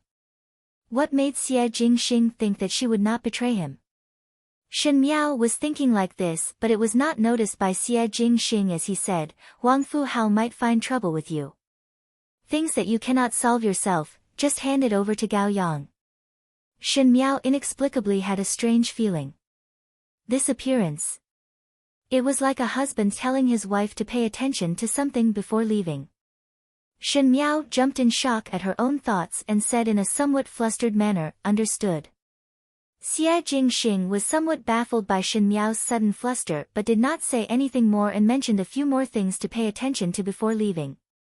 After Xie Jingxing left, Shen Miao sat under the lamp and inexplicably felt that her cheeks were somewhat hot. Every time she spoke to Xie Jingxing these few days, she always felt that something was not right. Shen Miao thought that she must let Guyu drink some refreshing heart tea tomorrow, so that her imagination would not run wild all day. When Xie Jingxing left the Shen mansion and returned to the residence of Prince Rui, he coincidentally saw that Gao Yang and Ji Yushu were also there. Ji Yushu was feeding the white tiger. Xie Jingxing glanced at him and said unhappily, do not feed anymore. Jiao Jiao likes to eat. Ji Yushu said. The veins on Xie Jingxing's forehead throbbed, do not call its name. Ji Yushu immediately felt wronged as he stood up and silently retreated to the side.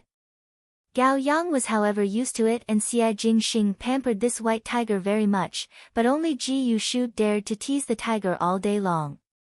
A beautiful and majestic white tiger was now fed into a meatball. Anyone would feel heartache when they saw it. He walked over to Xie Jingxing's side and asked, everything is prepared. Depart tomorrow. Xie Jingxing looked at him, during this period of time, pay more attention in the Ding capital. Gao Yang looked at him, do not worry. I will definitely help you to pay attention to 5th Shen young lady. Do not pay too much attention. Xie Jingxing said lightly. Gao Yang wanted to vomit blood. Xie Jingxing was just too temperamental. Just take yesterday as an example, Pei Lang wrote a letter to Shen Miao and the main idea was to warn Shen Miao to be wary of Huang Fu Hao and Fu Xiu-yi and finally to remind Shen Miao to stay away from Xie Jingxing. Xie Jingxing let Gao Yang copy a letter. Gao Yang was a disciple of a master of calligraphy and painting and it was the first time he did this kind of copying business and made a counterfeit letter. What was even more amazing was that Xie Jingxing erased the last sentence of the reminder and made Gao Yang add some groundless words, and only said that if there was any trouble, he could look for Prince Rui for help. Although he already knew that the person he was assisting was a black-hearted master, this time, Gao Yang clearly had a new understanding of Xie Jingxing's shamelessness. I got it. Gao Yang waved his fan and said, in other words, if she causes trouble, I'll bring up the rear. And if she kills, I'll hand over the knife, right? It is not that troublesome. Xie Jingxing's lips hooked up, she is currently very busy with the Shen family's marriage and could not care about killing. Ever since that night, Xie Jingxing did not appear again. Shen Miao knew that it was impossible for Prince Rui of the Great Liang to stay in the Ding capital and do nothing. If one were to say that Huang Fu Hao stayed till now, one was to investigate the cause of Princess Ming En's death, and the other was to form an alliance with Ming Qi, then Xie Jingxing's stay was meaningless. He must have other plans and schemes. Time passed by very quickly and very soon it was the day of Shen Yu's marriage. The 8th of the 12th lunar month was an auspicious day, with favorable timing, geographical and social conditions. The eldest gentleman of the Minister of Land was going to marry, and he was marrying the second young lady of the Shin residence, Shin Yu. Even though it was because of the separation of the first household of the Shin family 2 years ago, and the matter of Shin Yuan and Shin Gui, the Shin family was not as good as before. But the Minister of Land had a wide range of friends in the court, and in addition Shin Yu's reputation as a talented female had spread throughout the Ding capital, so this marriage was considered lively. Shin Yu was after all a proper daughter, Shin Wan rather cherished his reputation, and Wang Bai was knowledgeable, so outsiders would say that they were a perfect match.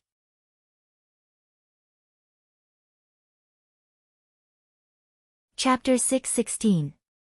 And in the Shin residence, Shin Yu had already dressed up but had chased everyone out, leaving only Shin Dongling alone. If one were to look carefully, one would see that Shin Dongling had also dressed up meticulously. Shin Dongling was originally a beauty but it was covered up because she did not go out often. Today she was dressed up as a newly married bride and looked even more beautiful. It was just that Shin Yu did not have the mood to appreciate or be jealous. When she saw Shin Dongling coming over, she said, "Quickly. Quickly change clothes with me." The previous matron of honor and Chen Roqiu had already left. These days, on the surface Shin Yu seemed to have gradually accepted this marriage under Chen Roqiu's suppression and did not reject it. But in fact she was secretly plotting with Shin Dongling on how to exchange the marriage. The more she interacted with Shin Dongling, the more Shin Yu felt that Shin Dongling was easy to deceive and was even more stupid than the previous Shin Miao. Shin Dongling was flustered as she changed her clothes and said softly, "Second older sister, I am very afraid." "Do not be afraid." Shin Yu was afraid that Shin Dongling would go back on her words at this critical juncture and comforted her, "Do not worry. Tomorrow I will explain to father and mother that this matter was started by me alone and you will not be implicated. After today, you will be the rightful young Furin of the Minister of Land's family and no one would dare to look down on you." Shin Yu used the matter of identity to tempt Shin Dongling and as expected Shin Dongling's fear faded a little and her face blushed. She could not help but secretly despise her in her heart. If it was not as a last resort, she would not be willing to let Shin Dongling live so well for no reason. It was just that now as a last resort, she treated it as giving Shin Dongling the title of a Furin out of charity. Just as she finished dressing, she heard the sound of people walking outside. Shin Yu quickly hid behind the screen in the room and Shin Dongling also quickly covered her head with the veil. Shin Yu's maid walked in from outside and because there were no other sisters in the Shin family, the maid helped her out. Shin Dongling used the excuse of helping in the kitchen and had long disappeared and everyone did not take it to heart. Chen Roqiu originally wanted to speak a few words with Shin Yu before boarding the sedan but saw that Shin Yu was being supported by the maid and walked towards the sedan without even turning her head towards Chen Roqiu. When Chen Roqiu saw it, her heart was somewhat sad as she thought that Shin Yu was still blaming her because of the marriage but there was nothing she could do. Under the watchful eyes of the crowd, she was afraid that there would be more twists and turns, so she followed the instructions of the matron of honor. The palanquin rattled as it walked further away, about to be carried to the minister-councilor's residence. Chen Roqiu also needed to pack up and follow to the residence of the Minister of Land when coincidentally Chang Ziqing walked over. Perhaps it was because of the wedding atmosphere today, Chang Ziqing was also wearing a light peach-colored cotton embroidered dress. Because she always wore refreshing colors such as cyan and black, it was rare for her to wear such a gorgeous outfit, which made her look quite charming. Chang Ziqing smiled, "If second young lady marries out, there will be a good future." When Chen Roqiu saw Chang Ziqing, she then remembered that she had not seen Chang Ziqing for a long time. Ever since the last time she spoke to Chang Ziqing, one did not know what Chang Ziqing was busy with and she was also concerned about Shin Yu's marriage, thus she did not go over to speak to Chang Ziqing. At this moment seeing Chang Ziqing's flowing brows, it was much more colorful than before. Her heart moved and she smiled. "Does younger sister Qing still go to eldest Sa's residence these days?" Chang Ziqing smiled and shook her head, "Not often." Eldest Furen and the general are very busy and do not have much time to chat. Chen Roqiu was certain that Sung Zai-Qing was lying and thought that she was shy, so she patted her hands. Younger sister Qing is so likable, one would definitely find time to talk to you. Chen Roqiu thought that after Shen Yu's matter was over, she would ask Sung Zai-Qing about the progress at this end. Shen Yu had no choice but to marry into the Wang family. Even though the Wang family was not bad, but thinking that her daughter could not marry her sweetheart and even had a rift with herself, Chen Roqiu's heart was blocked. On the contrary, Shen Miao was now the most popular person in the Ding capital. Initially, a few days ago, one thought that Shen Miao would have a miserable ending after being kidnapped, but one did not think that Shen Miao would come back in one piece, and because of Princess Rong Xian's intervention, even the rumors were destroyed. Looking at the entire Ding capital, if Shen Miao wanted to marry a prince, it was possible. Once she thought that the thing that her daughter yearned for was easily obtained by Shen Miao, Chen Roqiu was very unreconciled. Thinking that Luo Shuiyan, that kind of vulgar female, could actually have a child, Chen Roqiu could not wait to destroy her.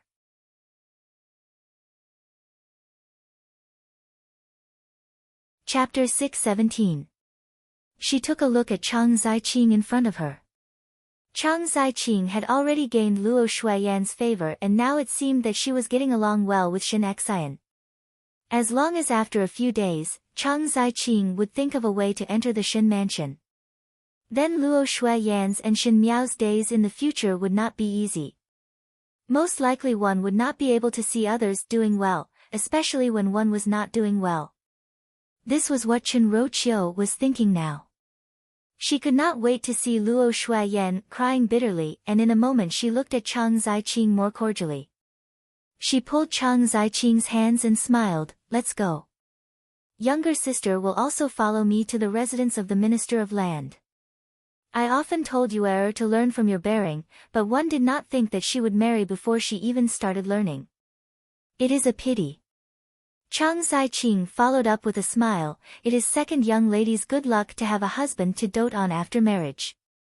You really know how to speak." Chen Roqiu smiled, one's heart is already warmed up. She looked at the 5-colored sachet at Chang Zai-Qing's waist and said, "This sachet is very unique." Chang Zai-Qing took down the sachet and handed it to Chen Roqiu. "If Furen likes it, then gift it to Furen." Chen Roqiu had always liked some exquisite things, and seeing that the embroidery of the sachet was indeed exquisite, she could not bear to part with it and did not decline. She placed it under her nose and sniffed it gently before saying in surprise, "This smell is very good. One do not know what fragrance is it." Chang Zai-Qing smiled gently, "I do not know about fragrance but do know about tea." Thus one casually mixed some tea leaves and placed it inside, thinking that it can lift one's spirit when one is tired. One have let Furen laugh at it. Younger sister is clever and dexterous, how would I dare to laugh at it? Chen Roqiu accepted the sachet and smiled, like it very much. Both of them chatted and laughed as they walked out. Shen Yu's and Wang Bai's marriage was undoubtedly a pleasant surprise in the previously quiet Ding capital. One did not know what the Wang family was thinking, but in order to highlight the importance of this marriage, they actually carried the bridal sedan and strolled around the entire Ding capital. Coincidentally, they strolled to the bottom of the Feng Xian pawn shop. Upstairs, Ji Yushu was eating pastries and said as he ate, "The Wang family's marriage is quite lively." Opposite him, Gao Yang gently waved his fan and glanced downstairs. The sounds of gongs and drums shook the sky. He closed the window in disdain and said, "The bride has already been changed. What's the point of being so lively? It's just a farce. I'm quite interested in this play. It is best to cause trouble for 3 days and 3 nights." Ji Yushu had the temperament of wishing for the world to be in chaos and did not mind the matter getting bigger and bigger. He said, "Speaking of which, is there no movement from young lady Shen?" Before Xie Jingxing left, he wanted Gao Yang to look after Shen Miao, and if Shen Miao wanted to do anything, he must think of ways to help. After knowing Shen Miao for 2 years, Ji Yushu could be considered to have more or less grasped Shen Miao's temper. She looked gentle and amiable, but in fact it was not to be trifled with. The Shin family was originally heartless towards the first household, and seeing such a farce, if Shin Miao did not throw stones at them when they were down, it would not be justifiable. Gao Yang sneered, "Not now, but there will definitely be in the future." Ji Yushu wiped his mouth. "Actually, you do not need to have such a big prejudice against young Lady Shin. Young Lady Shin's character is still very good and is very generous. She also looks very good, so why do you always be so calculative with her? Moreover, the Shin family did not give you any trouble." "No trouble." Upon mentioning this, Gao Yang felt his chest was stuffy.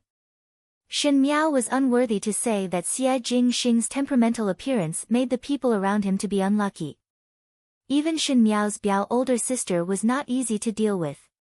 Gao Yang had never seen such a patient who could toss and turn. She was unmoved by force or persuasion and always felt that he was on the same level as the physician in the medical hall. Gao Yang was a young and promising official in the Great Liang and was an imperial physician in Mingqi. But when he came to Luo Tan, he became a barefooted physician, thus Gao Yang was not very happy.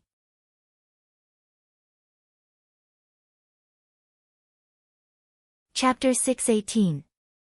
Ji Yushu did not notice Gao Yang's expression and tidied up his clothes before saying leisurely, "No matter what, just wait for a good show tomorrow. The bigger the commotion the better, so that when third older brother returns, he would not feel bored." For the Wang family's marriage, no one from the first household of the Shin family was present. Actually, Shin Wan had sent an invitation to the Shin mansion, so no matter what, one had to take into account their face. But Shin Xian was not a hypocritical person, and the things that the Shin family did made Luo Shuayan extremely disgusted, thus she did not receive the invitation, much less send a gift. Some of the people who were watching the development of the situation clearly understood the attitude of the first household of the Shin family. It seemed that they had really decided to cut off all relations with the Shin family, and there would not be any leeway. No matter what, the marriage was done. Early in the morning the next day, Wan Yinyang woke up. Yesterday when Shin Yu got married, Shin Dongling helped out and one did not see her figure for the entire day. Afterwards, when they returned to the residence, the maids said that Shin Dongling was too tired and fell asleep, thus Wan Yinyang did not disturb her.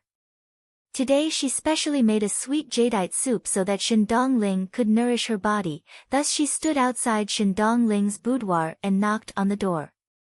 No one answered in the room, so Wan Yinyang said, "Dongling, Yinyang has entered."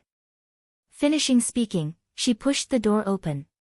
One saw a person lying on Shin Dongling's bed and covered with a quilt.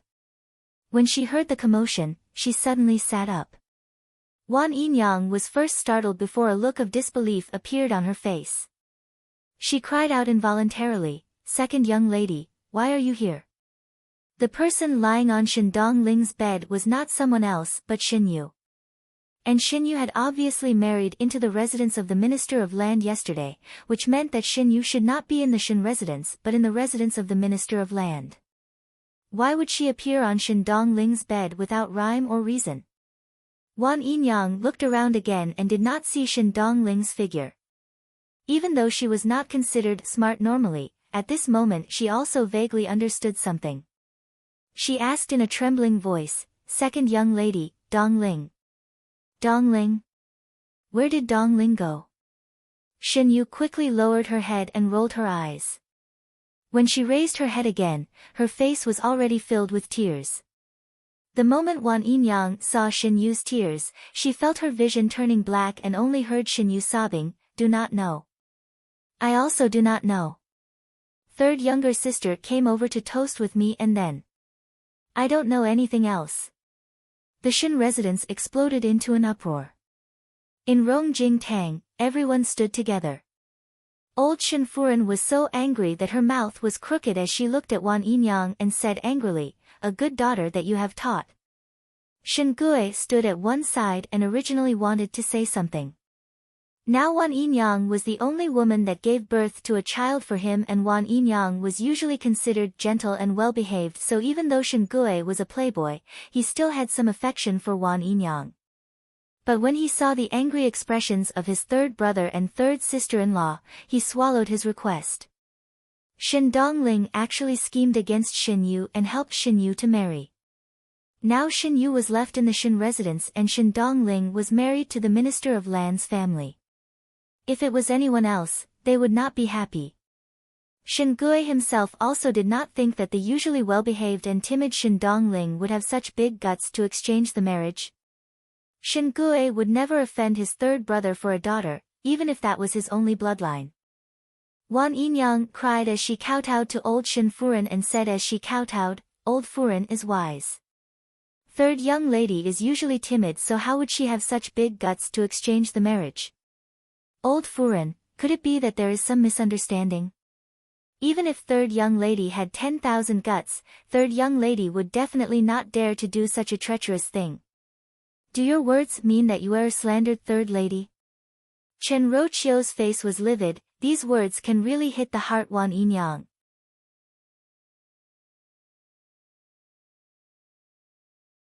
Chapter 619. No matter how old Shin Furen usually did not like Chen Rochio, she did not even have much feelings for Shin Yu, but Shin Yu was after all the granddaughter of the Shin family, and for a Shu granddaughter to snatch her marriage, it would not be good to hear. She immediately followed Chen Rochio's words, "What kind of mother will have what kind of daughter? What a shameful thing."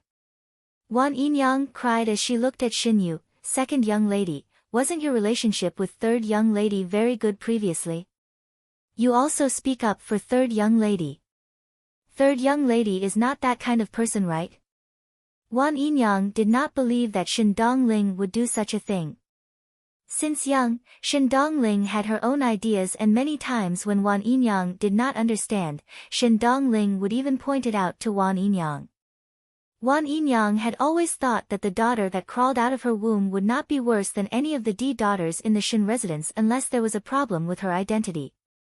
Shin Dongling looked timid on the outside, but she always did things with great planning. Even though she previously heard from Shin Dongling that Shin Yu's marriage was an opportunity, but Wan Yinyang had never thought that it would be such a situation. Wan Yinyang believed that as long as Shin Dongling was not stupid, she would not use such a crude method to exchange marriage. After all, in this way, Shin Dongling would not have a foothold in the Wang family or the Shin family. Originally she was hoping that the cultured Shin Yu would say one or two words for Shin Dongling, but she did not expect that Shin Yu's face would change faster than flipping a book. Upon hearing Wan Yinyang speak, Shin Yu cried, "Wan Yinyang, I really do not know what is going on. Third Mimi said I was leaving the mansion. Since we are sisters, she toasted me a cup of wine before leaving, and I drank it.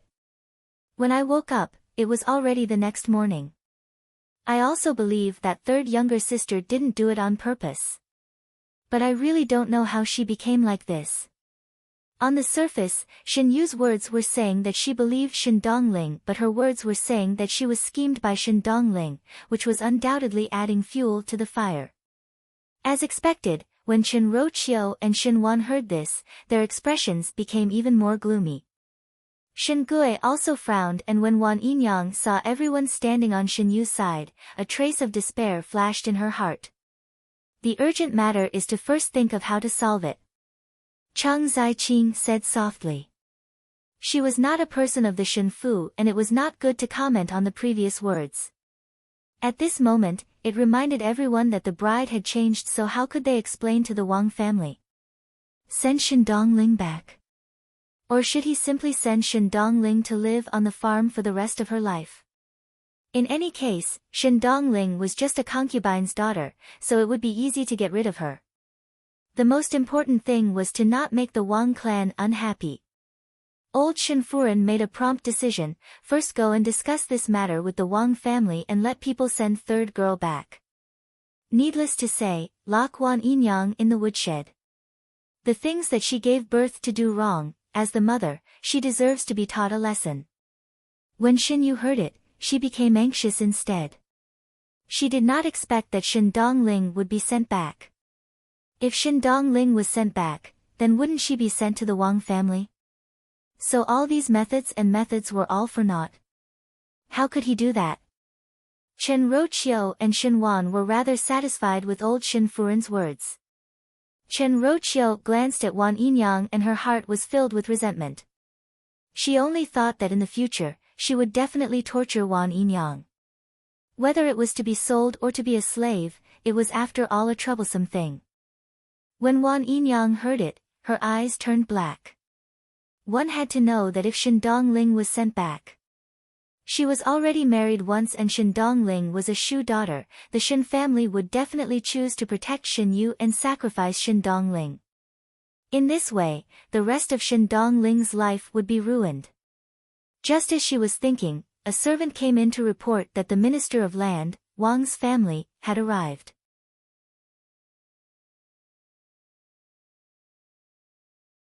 Chapter 620. Upon hearing that people from the Minister of Land, Wan Yinyang trembled as she looked outside. Although she believed that Shen Dongling wasn't the culprit, all the dirty water was splashed on Shen Dongling. If the Wang family wanted to pursue this matter, they would definitely target Shen Dongling. Wan Yinyang only had Shen Dongling as her only daughter, so how could her heart not ache? Unfortunately, her words carried little weight, and even if she wanted to save Shen Dongling from the fire and water, there was nothing she could do. Everyone looked at each other before old Shen Furen said, "Invite the Wang family in." The one who came from the Wang clan was a dark-skinned and sturdy woman, as well as a few servant girls of high status. The dark-skinned woman's face was dark to begin with. As soon as she entered the room, her face was gloomy. Her shoulders and waist were round, making her look even more frightening. It was as if they were here to denounce him. Seeing Wan Yinyang crying and falling to the ground in the Shen residence without any change in expression, everyone realized something. Old Shen Furen frowned and was about to speak when she heard that black strong female said, "May one ask where is the residence's second household Wan Yinyang?" Wan Yinyang's heart jumped and the more she felt despair. Chen Roqiu on the contrary was relieved. If the other party wanted to take it out on Wan Yinyang, the Shen family would definitely not protect Wan Yinyang. Chen Roqiu even thought in her heart that it would be good to torture Wan Yinyang, this mother and daughter pair, to death. It was really unbearable for them to actually have crooked ideas about Shen Yu. Thinking of this, Chen Roqiu smiled and went forward. "It is not to Momo to say that we were also horrified by the matter in the residence yesterday." He had never expected that the third young lady would do such a disgraceful thing. "It's just that my family's heir has been wronged in vain, and the eldest young master of the residence must be very alarmed and angry. This matter is all because of our Shen residence's improper upbringing, causing such a big scandal. One hopes that after Master and Furen of the in-laws get angry, they will calmly think about it. I've already scolded you, for trusting people too easily. This is really..." The black strong female ignored Chen Roqiu's words and asked again with a black face, "May one ask where is the residence's Wan Yinyang?" Everyone was surprised for a moment, as Chen Roqiu did not expect that this old maid would dare to give her face. But in front of everyone, she still had to maintain her usual gentle and amiable appearance. In addition, this matter was the Wang family's victim, so it was not good for her to say anything. Old Shen Furen said in a deep voice, "The one kneeling on the floor is Madame Wan." Wan Yinyang's eyes revealed a mournful expression, but that black strong female unexpectedly reached out to help Wan Yinyang up. Not only was there no scolding or rudeness, but her attitude was somewhat respectful as she said, "Eldest young mistress Mrs. Mother and eldest young master, let this servant bring Wan Yinyang to stay in the residence of the Minister of Land. This servant has specially come to make this trip. I hope old madam will allow it." Once these words came out, everyone in Rongjing Tang was stunned. What was called eldest young mistress missed her mother and eldest young master let people bring Wan Yinyang to live in the residence of the Minister of Land. Who was eldest young mistress? Who was the mother of eldest young mistress? Shen Dongling. The Wan family. When Chen Roqiu saw the black strong female helping Wan Yinyang up, she already faintly felt that something was not right, and when she heard those words, she almost fainted. Shen Wan's face sunk as he said, "What is the meaning of in-law?" That black strong female was someone who liked to be clever and looked at Shen Wan's expression before saying with a puzzled look, "This servant does not really understand third Shen Master's words. Can it be said more clearly?"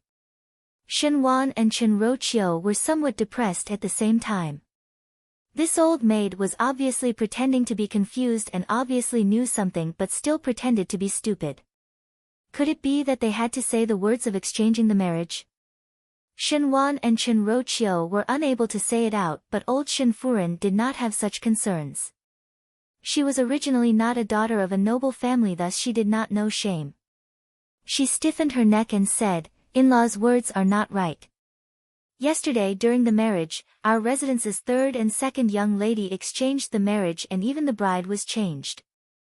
Now is the time to discuss how to solve this matter, and you, a servant, dare to act confused."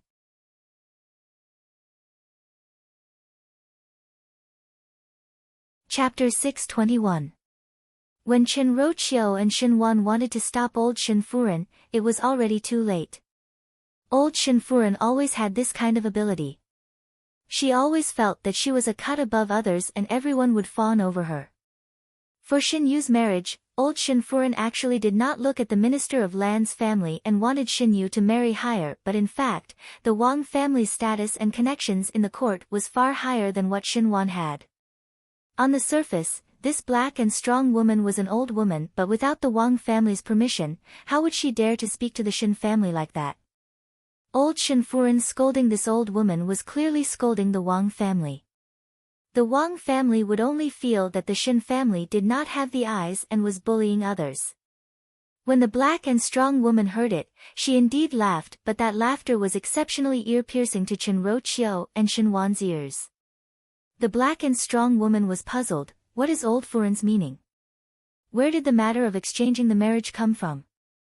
Yesterday there was a eldest young master marrying a wife, and the new bride was sensible and considerate and was liked by the entire Wang residence. Why did old Furen say such a joke? Liked by everyone in the Wang mansion? Wan Yinyang was originally somewhat confused, but when she heard those words, her heart quivered and suddenly felt a sense of joy from being rescued from a hopeless situation. Her Dongling was extremely intelligent and had a good temperament and appearance. If she could firmly tie Wang Bai just based on yesterday night, with Wang Bai's protection, so what if Shen Yu entered the door in the future? Being a concubine was better than being an ant in the temple. Moreover, Wan Yinyang believed that Shen Dongling would one day become outstanding. When Chen Roqiu heard it, she almost went crazy from anger and did not care about old Shen Furen's rude words and said to the black and strong woman, "What is the Wang family's intention? If one does not like or is angry, then just say it directly. There is no need to be so mystifying. Could it be that one really want to treat third young lady as you are to live?" Shen Wan slightly frowned and looked at Chen Roqiu with some surprise. Chen Roqiu's words were no better than old Shen Furen's. Unless it was a last resort, Shen Wan did not want to offend the Wang family, especially since the Shen family was at fault first. That black and strong woman turned towards Chen Roqiu and said, "Third Shen Furen's words are strange. Yesterday, eldest young master married the second young miss of the Fu. The second young miss is also very good. There has never been a third young Mississippi." Chen Roqiu was stunned on the spot. The meaning of these words was that it was true that the Wang residents recognized Shen Yu's identity, but she was Shen Dongling's person. Let Shen Dongling live with Shen Yu's identity. What kind of words were those? Chen Roqiu was going crazy. It was Shen Yu who did not dare to speak at the side, who finally heaved a sigh of relief when she heard it. All she wanted was for Shen Dongling to marry into the Wang family on her behalf, and then turn herself into the one who was framed and get rid of it cleanly. At the end, the one who was blamed was Shen Dongling and the one who suffered was Wang Bai. Shen Yu was a free person and perhaps she could gain sympathy. Even though Shen Yu was not satisfied that the Wang family did not make a ruckus and did not let Shen Dongling suffer a loss, but to be able to let her completely get rid of this marriage, Shen Yu was already satisfied. Shen Wan's brows furrowed tightly. The attitude of this burly woman clearly represented the attitude of the Wang clan. The Wang family now wanted Shin Dongling to live with Shin Yu's identity. Then what about Shin Yu? The Wang family were usually not such harsh people. Could it be that Shin Dongling said something to Wang Bai? Chen Roqiu sneered, all right. Just like what you all said, the one who is married into the residence is second young lady and I am second young lady's mother. Everything is fine, so why would one send Wan Yinyang over? Don't you find it ridiculous to send a Yinyang over? Wan Yinyang looked at the woman with some fear. That woman however smiled, it is like this. Eldest young mistress said that even though there is no blood relation with Wan Yinyang, but she was very close to Wan Yinyang. Now that she had just married into another family, she was not used to it, so she brought Wan Yinyang over for a short stay. Eldest young master felt sorry for eldest young mistress and agreed.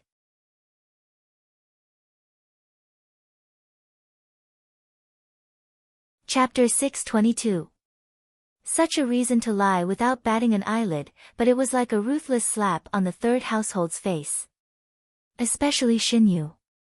She originally thought that after Shin Dongling married over, the Wang family would make things difficult and despise Shin Dongling in every possible way because of her marrying a Shu daughter, but did not think that Shin Dongling would actually mix around in the Wang family. To her, this was like a great irony. Didn't you not want to marry into the Wang residence?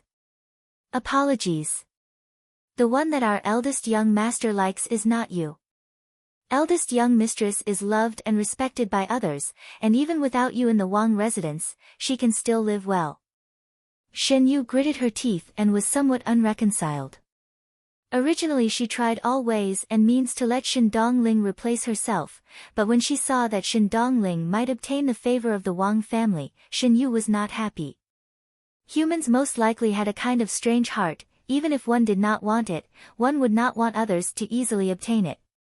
Everyone in the Shin family was stunned. Today they expected that the Wang family would fly into a rage when they found out about the matter and fall out with the Shin residents, but they did not expect that the Wang family would have such an attitude. Not only did the Wang family not hate Shin Dongling, but they were very dissatisfied with the third household of the Shin family.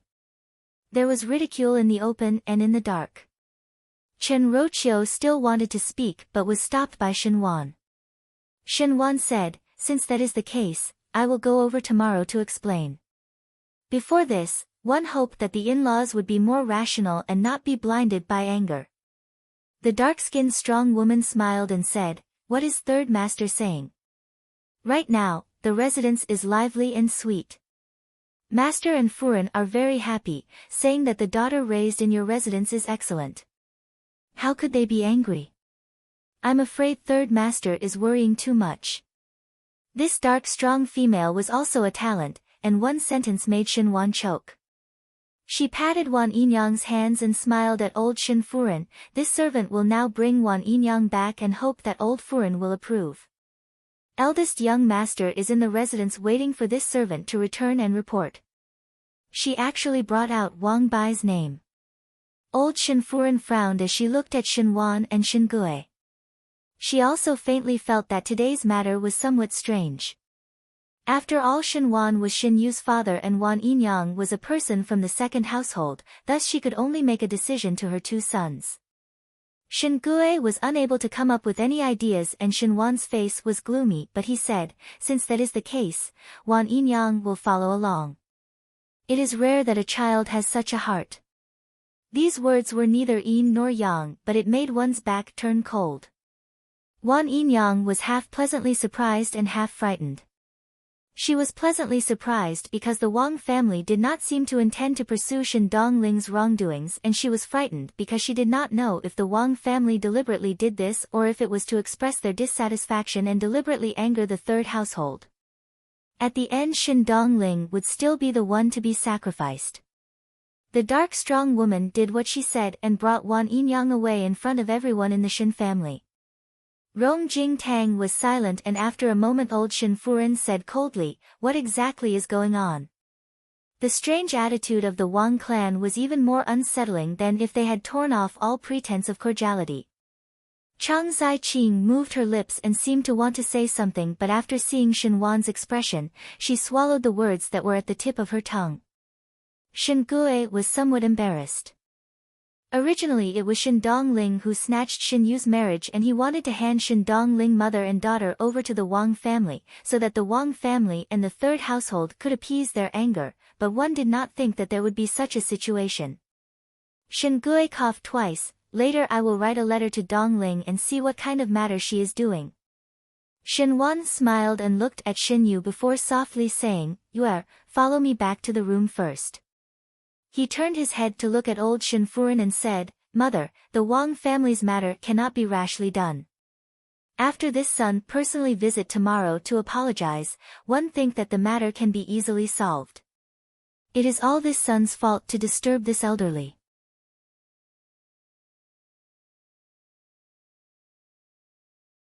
Chapter 623. How can you be blamed for this? Old Shen Furen sighed and her tone suddenly became unhappy. It is all because of this third girl. Following that slut Wan Shi, she learned these things that cannot be shown in public. She then complained to Chen Roqiu, if you were more serious in handling matters, then third girl would not have taken advantage of the loophole. Chen Roqiu had a stomach full of anger because of Shen Yu's matter and felt wronged and heartache. Now that she was being scolded by old Shen Furen, she retorted, how can mother blame me? I also did not think that third lady would have such thoughts. Mother is really too muddle-headed to blame this matter on me. You say that I am muddle-headed? Old Shen Furen was furious. Chen Roqiu still wanted to speak but was shouted at by Shen Wan, enough. She was slightly surprised for a moment. For so many years, Shen Wan had never said such harsh words to her, and this was the first time he shouted at her. Shen Wan said, follow me back to the room. Shen Yu timidly complied. Chang Zao-Ching, who was at the side, saw this scene and an imperceptible smile floated on her lips. Shen Yu followed Shen Wan back to the room and Shen Wan's back faced her without speaking. Shen Yu thought that Shen Wan was unhappy about the Wang family's matter. Thinking of the Wang family's attitude today and thinking that Shen Dongling might have gained the favor of the Wang family and was using her identity to benefit from both sides, Shen Yu was extremely dissatisfied. She said, Father, that Wang family is clearly using their power to bully others and did not put you in their eyes. What kind of words were said today? In the future, if third younger sister were to use my identity to live, then what should I do? Third younger sister snatched my marriage and now she still wants to snatch my identity. Father, you cannot ignore me. Shen Yu's words could be said as a matter of course. Perhaps it was because she had told so many lies that she believed it. Shen Yu almost believed that this matter was started by Shen Dongling and it was Shen Dongling who quietly harmed her. She snatched your marriage? Without turning back, Shen Wan slowly asked. Shen Yu did not hear that Shen Wan's tone was wrong and nodded, exactly. A slap landed on Shen Yu's face. When Chen Roqiu entered the room and saw this scene, she exclaimed, before going forward to hug Shen Yu and roared at Shen Wan, what are you doing? What did I do? Shen Wan didn't get angry. Instead, he laughed. Why don't you ask your good daughter what she did?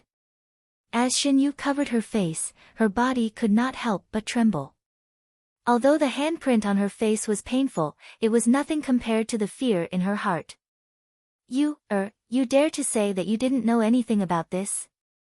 Was it really Shen Dongling who harmed you and stole your marriage? Do you really think your cunning tricks can fool everyone? You let Shen Dongling marry on your behalf and you only want to marry Prince Ding. Have you ever thought of offending the Wang family? So what if I, your father, am offended? Without this marriage, how will you get married in the future? I, Shen Wan, have such an intelligent and good daughter like you. It is really a blessing that I have cultivated in my previous life. Shen Wan was a civil official and his looks were not bad. Normally he would have a cultured and refined appearance and had always doted on Shen Yu. This was the first time he showed such a ferocious expression to Shen Yu. Chen Roqiu trembled as she looked at Shen Yu in her embrace and asked, is what your father said true? I, I just want freedom. Shin Yu whispered in fear and suddenly thought of something before raising her head, but Shin Dongling also tempted me. Now the Wang family's attitude towards us is obviously instigated by Shin Dongling. It is all because of Shin Dongling, that slut. Shut up. The more Shinwan heard, the angrier he got. You are stupid and still blame others. All the books that you have read have gone into a dog's stomach. Shin Yu had never met such a ferocious Shinwan, and her eyes immediately turned red. Ever since Chen Rochio heard that Shin Yu admitted that it was she who wanted to exchange marriage, she closed her eyes in despair. She did not expect that Shin Yu would be so daring to do such a thing. But Shin Yu was after all a daughter that crawled out from her womb and had been carefully taught for so many years. Chen Rochio only had this one daughter, so when she heard Shinwan blaming her, she could not help but say, even though Yu'er is wrong, she is also not sensible. I think that Yu'er is right. Shin Dongling was clearly deliberately seducing Yu'er, and one feared that this matter was all planned by Shin Dongling.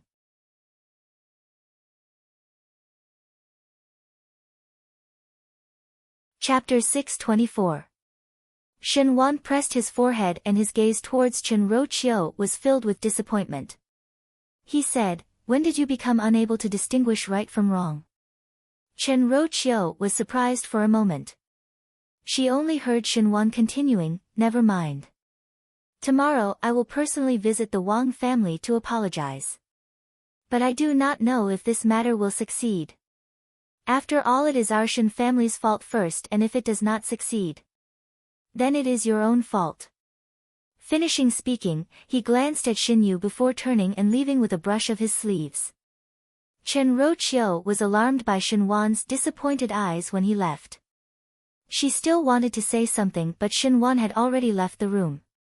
Looking at the sobbing Shin Yu, she could only turn her head to comfort her daughter. When Shinwan left the room, the servant beside saw his exhausted appearance and asked, does this lord want to go out of the residence to relax? No need. Shinwan waved his hands and after thinking for a while, said, go to the western courtyard. The western courtyard was currently the courtyard where Chang Ziqing stayed. The manservant did not speak and silently brought Shinwan to the west courtyard. These two people did not see that there was a person looking at their back from afar. This person was Zhang Mama, who was by old Shinfuren's side in Rongjing Tang. Zhang Mama muttered to herself in doubt, why would third master go to the western courtyard? The farce that happened in the early morning in the Shin residence quickly spread to Shin Miao's ears. At the beginning, when the Shin residence was separated, Shin Miao also picked some maids from the second and third household and even from Rongjing Tang. Chen Rochio's ability to manage the household was not as good as Ren Wanyun's.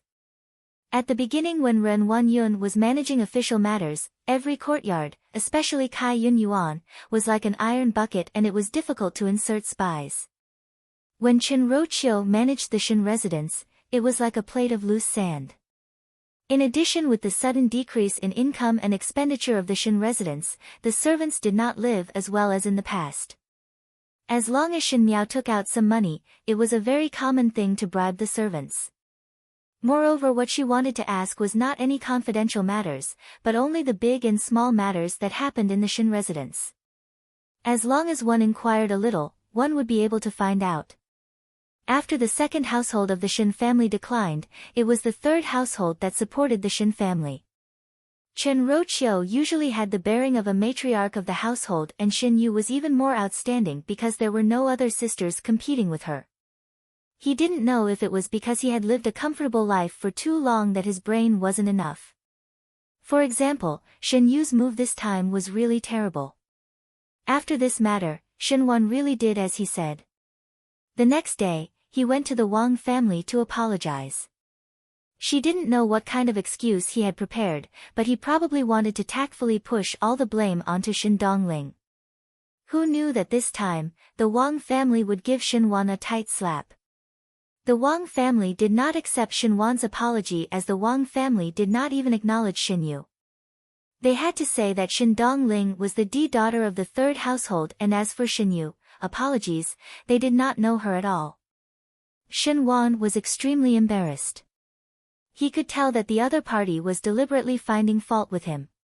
He understood even more that the Wang family already knew that the exchange of marriage was proposed by Xinyu, so they deliberately made things difficult for him.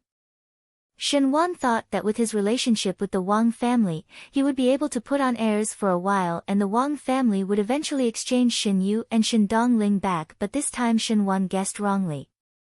Thus at the end there were two solutions. One was that Dongling would marry over with Xinyu's identity and the real Xinyu would no longer be seen in front of the world. This naturally made Shenwan unable to accept it. Then there was the second solution.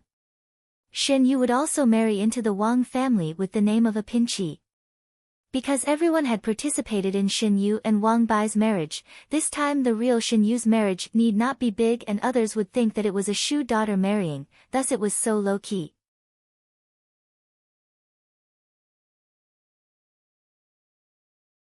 Chapter 625. This method almost made Shenwan leave in a huff. It was not unheard of for a D daughter and a Shu daughter to serve the same husband, but in general, it was the D daughter who was the wife and the Shu daughter who was the concubine. What the Wang family proposed was an equal wife. Moreover, in order to deceive others, Xinyu wanted to hold the marriage with the identity of a Shu daughter and Dongling who was a Shu daughter had snatched away the honor that Xinyu should have. This was a humiliation. Shenwan flatly refused, but the Wang clan's attitude was also very firm. After all, it was not the Wang family's fault for mistaking the bride. Now Dongling and Wang Bai were getting along well, thus they did not care about Xinyu. But the Wang family could drag it on but Xinyu could not. If this goes on, the one who would suffer would only be Xinyu. Thus Shenwan was somewhat hesitant and quarreled with Chen Roqiu several times over this matter.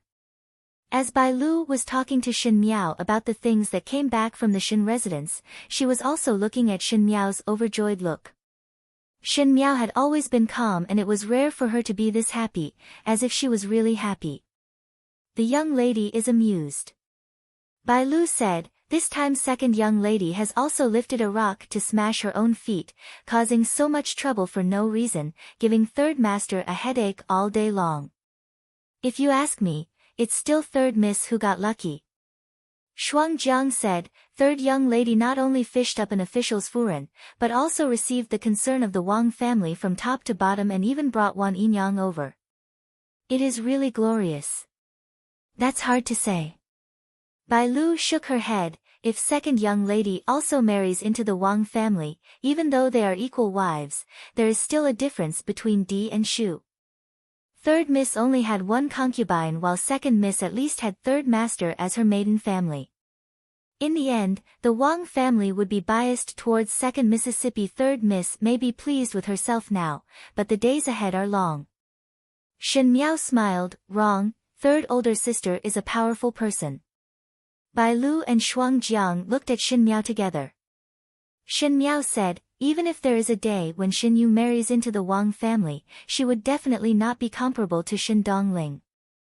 I think that the reason why the Wang family would treat the third household so coldly was because the Wang family knew that the matter of exchanging marriages was suggested by Xinyu. Which man in the world would like a wife who disliked him? Even a man's dignity would not allow it. And for people like Xinyu and Dongling, when they married into another residence, before they gave birth to a child, they could only rely on Wang Bai's favor. Unfortunately, Xinyu has already lost. Xinyu is not able to get Wang Bai's favor and one fear that Wang Bai would not let her give birth easily. Even though there is a difference between the D and Shu, but as the same wife, whoever gives birth to the child first would naturally be the one to make the decision. Shen Miao said lightly, moreover with Xinyu's brains, how would she be able to compete with Dongling? Now that Dongling is able to pull herself out of this matter, and was able to make Wang Bai not blame her, and even bring Wan Yinyang out of the Shen residence, and was able to throw back all the dirty water that the third household threw at her. How could such a powerful person be defeated in Xinyu's hands? Bai Lu and Shuang Jiang were both surprised and after a long while, Shuang Jiang said, it seems that third young lady is indeed a powerful person. She is the only one in the Shen residence who has some prospects. Shin Miao said, help me to grind the ink. Bai Lu went ahead to find the scented ink, and as she was grinding it, she saw Shin Miao taking out a brush and paper, as if she was going to write something. Bai Lu asked, is young lady going to write a letter? Shin Miao declined to comment. Naturally, Shin Yu had created such a big wave of trouble for herself, which made Shin Miao feel happy. But she did not forget that in the previous lifetime, the third household also contributed a lot in the downfall of the Shin family's first household. There would be a day when she would get her revenge for this big gift. Actually, not only the third household knew how to hit someone when they were down, she also knew how to do it. She did not want to do it herself from the beginning to the end, but if the third household were to force her to do it herself, she would not mind letting the third household walk faster.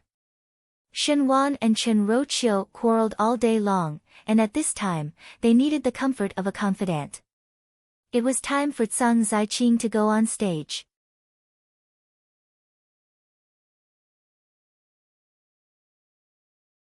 Chapter 626. The matter of Shen Yu and Shen Dongling exchanging marriage eventually caused unimaginable consequences. Under the Wang family's request, Shen Wan could only helplessly agree to let Shen Yu marry over as a pin fei. One did not know what Shen Dongling had said to the Wang family, but the Wang family was not willing to listen to Shen Wan's explanation. A good marriage could not end up as enmity, so Shen Wan had no other choice. But this was not the result that Shen Yu wanted. This time, there was no one else who could exchange marriage with Shen Yu, so Shen Yu simply shed all pretense of cordiality and quarreled all day long that she was not willing to marry into the Wang family, and could not tolerate Shen Dongling to be on equal footing with her. Not only was Shen Yu unwilling, Chen Roqiu was also very angry. Chen Roqiu was considered a person who knew the big picture normally, but this matter concerned Shen Yu's lifelong matter, so she could not tolerate it and insisted that Shen Wan go to the Wang family for an explanation. The third household's husband and wife, who had always been affectionate, had frequent conflicts these days, which made the servants in Qiu Shui Yuan not dare to breathe loudly. It was the same today. Chen Roqiu paced back and forth in the room and suddenly turned to Shen Wan and said anxiously, "What is the Wang family thinking now? One cannot let Yu'er drag on like this. Shen Dongling, that little slut, is occupying our Yu'er's reputation. Could it be that she still wants to be a proper young furen? Master, go to the Wang family to argue." She kept saying little slut, which was totally different from her usual good upbringing and mannerisms. Shen Wan could not help but frown. He said patiently, "At this moment, one can only let Yu'er marry over as a pin fei before making any other plans. You quarrel all day like this, Yu'er will not be at peace, so there is no other way." "Master!" Chen Roqiu screamed, "Yu'er is also your daughter and also the proper daughter of our third household, and one had watched her grow up like a pearl or jade. How can you say to let her be a pin fei, moreover to be on equal footing with that little slut, Shen Dongling? Even if this matter is Yu'er's fault, there must be a reason for Shen Dongling's seduction. How can you be so heartless?" It seemed that Chen Roqiu's voice pierced his ears and Shen Wan said angrily, "Then what do you say? The longer the matter was delayed, the one who would suffer would be you, Just like what you said, if it gets out, Shen Dongling, a Shu daughter, will not be affected at all, but Yu'er will be pointed at and laughed at by others and the Shen residents will also become a joke. What about you?" Chen Roqiu jumped in shock from Shen Wan's angry voice and somewhat shrunk back, but when she thought of Shen Yu, she said, "But one cannot let Yu'er suffer a loss like this. No, I have to go to the Wang mansion myself." "Enough!" Shen Wan angrily said, "You stay in the residence well and look after Shen Yu. Not giving me any trouble is the right way." Chen Roqiu was stunned. After living with Shen Wan for so many years, even when he was the angriest, Shen Wan had never said such words to her. It was as if he was disgusted and impatient. Her heart tightened and she subconsciously said, "You and I are young husband and wife. We used to love each other, and we agreed that we wouldn't take concubines. Now, you're saying that I've lost my beauty. Mother keeps saying that I'm going to take a concubine for you. Are you tempted? Are you disgusted by me? Chen Roqiu had always been a little small-minded. Even though she was from a scholarly family, she loved to have a small temper, and Xinhuan also liked this. After a long period of sweet days, it was inevitable that it would be boring. If one were to put on an act that was just right, it would make men feel pity for her. Unfortunately, this pretense was fun to sit on when he was young, but when he was old, it was a little unappetizing. Especially these few days Chen Roqiu had been running around because of Xin Yu's matter, and her complexion was a lot more haggard and did not take care of herself. In addition to that rude and shrewish scene just now, in Xinhuan's eyes, it was somewhat ridiculous. He looked at Chen Roqiu lightly and said, "If you want to think like that, then think like that." He then turned and left with a flick of his sleeves.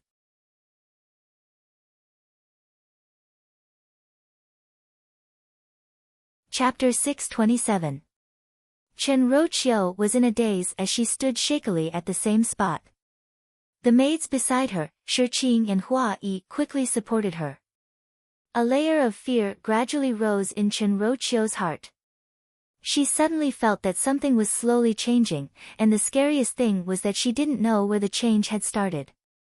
The commotion in Autumn Water Garden quickly spread to the other courtyards, such as the West Courtyard, which had been put aside for a long time. The Western Courtyard was originally so spacious that it was almost desolate. Ever since Chang Ziqing moved in, she often moved some flowers and plants and managed the Western Courtyard into a unique and elegant place. At this moment Chang Ziqing was sitting in the room and kept the letter on the table and casually placed it on the table. Zhao Mama opened the windows to prevent the room from being stuffy and said to Chang Ziqing, "Is it a letter sent by eldest Shenfuren?" Chang Ziqing nodded her head. "The letter that Luo Shuiyan sent over." Actually Chang Ziqing was not sure if it was Luo Shuiyan or Shen Miao. Once she thought of Shen Miao, her mind would think of that young female's clear eyes that seemed to be able to see through everything, making her involuntarily shiver. Luo Shuiyan said in the letter that Chang Ziqing had not gone to the Shen mansion for a long time, and if she was free, she could go to the Shen mansion for a visit. Luo Shuiyan also had the heart to find a good family for Chang Ziqing. It was said to find a good family, but Chang Ziqing thought of something else from this letter. A few days ago, she switched from dealing with Shen Xian to dealing with Xinhuan, and it was much easier to deal with Xinhuan than what Chang Ziqing thought. There was no other reason but that Xinhuan was a person who liked elegance and Chang Ziqing was to Xinhuan's liking. Ever since the incident with Shen Yu and Shen Dongling, the contradiction between Xinhuan and Chen Roqiu was getting bigger and bigger, and he was very fond of coming to the Western Courtyard. Chang Ziqing naturally became a beauty who could understand. Over time, Xinhuan became more and more used to running over here, and Chang Ziqing did not ignore the growing appreciation in Xinhuan's eyes. He had to strike while the iron was hot. Right now, was it that hot moment? Just as she was thinking, a maid outside came in to report that Xinhuan had arrived. Zhao Mama quickly retreated out. When Xinhuan entered the room, he saw Chang Ziqing holding a letter in her hands, reading it with relish. He asked curiously, "Whose letter is this? Why are you so engrossed?" Chang Ziqing seemed to have just seen Xinhuan coming in and smiled as she put down the letter in her hands. "It is a letter sent by eldest Shenfuren." The smile on Xinhuan's face froze. He pretended to ask casually, "Why did eldest sister send a letter?" Chang Ziqing smiled. "The eldest Furen of the Shen family is a good person and said that she wants to be a matchmaker with me. Most likely it is because she sees that I do not have anyone to rely on at such an old age, and it is also a good intention." She spoke candidly and glanced at Xinhuan before continuing, "If third master is free one day, please help me take a look. Perhaps you might even know the good family that first madam mentioned to me." She was still laughing happily, making her look even more beautiful and alluring.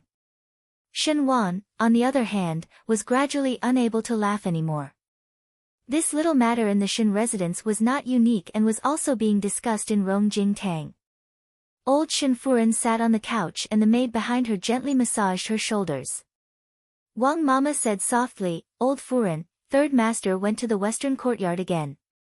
Old Shin Furen's closed eyes opened slightly and seemed to be thinking about something. After a moment, she slowly closed her eyes again and said, so be it. Even though the status is slightly lower, it is after all a concubine and one does not care about the status. Wang Mama also smiled. This time old Furen can be assured. Originally one wanted third master to take in concubines, but third master was not willing. Now with young lady Zai Qing first, in the future third master will take in others, and after spreading branches and leaves, one would be able to give birth to a boy and a half.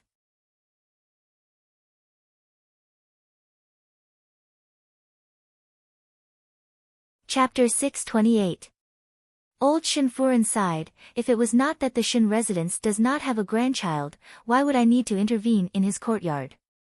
Originally he protected Chen Rochio tightly and did not even listen to me, this mother's words, seeing how Chen Rochio was so arrogant in front of me. At that time I said that one is not afraid that Chen Rochio would be favored and not be able to give birth to a son. Males are all greedy for fresh things and one day she would be despised. Did I not say it correctly? Wang Mama quickly echoed old Shin Furen's words, that is. Old Furen has eaten more salt than they have eaten rice, thus naturally one can see the future and have great foresight. Old Shin Furen seemed to enjoy Wang Mama's flattery and a trace of pride appeared on her face as she said, if one knew that number 3 likes this kind of female, I would have found more Shu daughters from scholarly families. Chen Rochio always think that she is invincible under the heavens and did not look at her own appearance. She thought that her maiden family had read a few more books and was so complacent that she could not even manage a family properly. Finishing, she continued, I see that Chang Zai Qing is not bad. Well-behaved and polite and not pretentious. It is understandable that number 3 likes her. But till now one's mouth has not been broken. Wang Mama said, if this goes on, when third Furen discover the clues, one fear that there would be a ruckus. Ruckus? She dare. Old Shin Furen said angrily and then thought carefully before tiredly waving her hands, but it would be troublesome if there is a ruckus. Never mind. Since both of them are interested, after a few days you go up and help. What is done cannot be undone.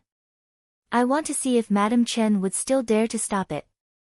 If she dare, the Shin family would not be able to take on such a jealous and childless matriarch. Just send her a divorce letter. Wang Mama could only carefully agree. The matter of the Shin residence being in a mess because of the third household finally reached the other owner of the matter, Shin Dongling's ears. Xinghua was carefully brewing tea for Shin Dongling. It was a top-quality Mount June silver needle. Even though the Wang family was not considered as rich as a country, but they were particular about food and clothing and were much better than the Shu daughters of the second household. It was obvious that Shin Dongling was also living well. If the Shin family was present, they would definitely be surprised that this leisurely and contented beauty was actually the yes-man Shu daughter of the second household. Shin Dongling picked up the tea and took a sip. Xinghua said worriedly, this servant heard that the people from the Shin residence came over again this morning and said that they want to marry second young lady over as a pinchi. If the second miss really married into the family, what would happen to miss? I'm afraid that third Furen and third master will make things difficult for Mississippi. Don't worry, she won't get married. Shin Dongling smiled. It is impossible for the Wang family to let Shin Yu enter the household, and even if Shin Yu entered the household, it would not be possible for her to live well. What is the point of paying attention to a person that is destined to be guarded against? It would be better to pick a few good-looking fabrics to send over to Yinyang, and let her make a few new clothes. At this moment, Shin Dongling's every movement seemed to have the air of a mistress of the house. Xinghua thought for a moment and smiled again, young lady is naturally intelligent. It is fine if this servant does not understand. One do not know what young lady said to gentleman Wang that now one does not like the people from the third household. But the people from the third household also reap what they sow. It was clearly third young lady who proposed the exchange of marriage, but they still want to throw all the dirty water onto young lady. It is really too vicious. Shen Yu said that everything was planned by Shen Dongling, and when the exchange of marriage was spread to the Wang family, Xinghua was extremely angry.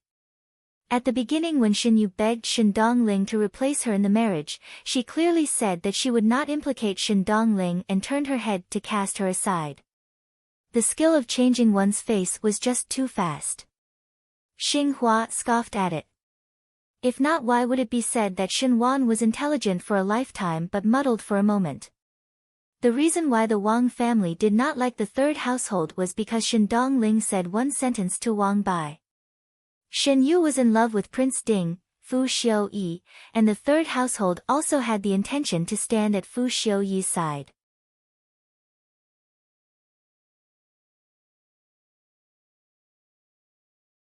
Chapter 629.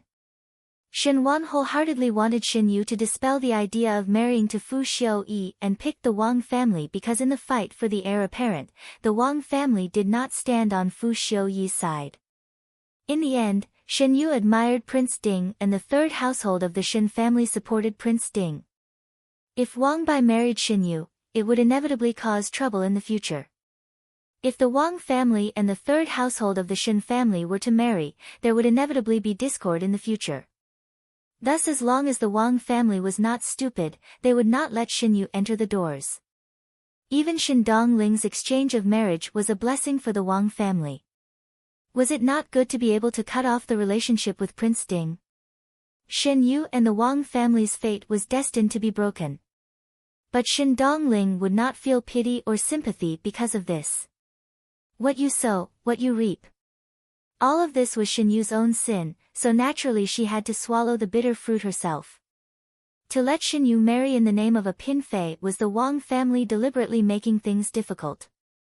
Even if Shen Wan agreed, would Shen Yu obediently do so? Shen Dongling did not think so. Not only did Shen Dongling not think so, Shen Miao also did not think so.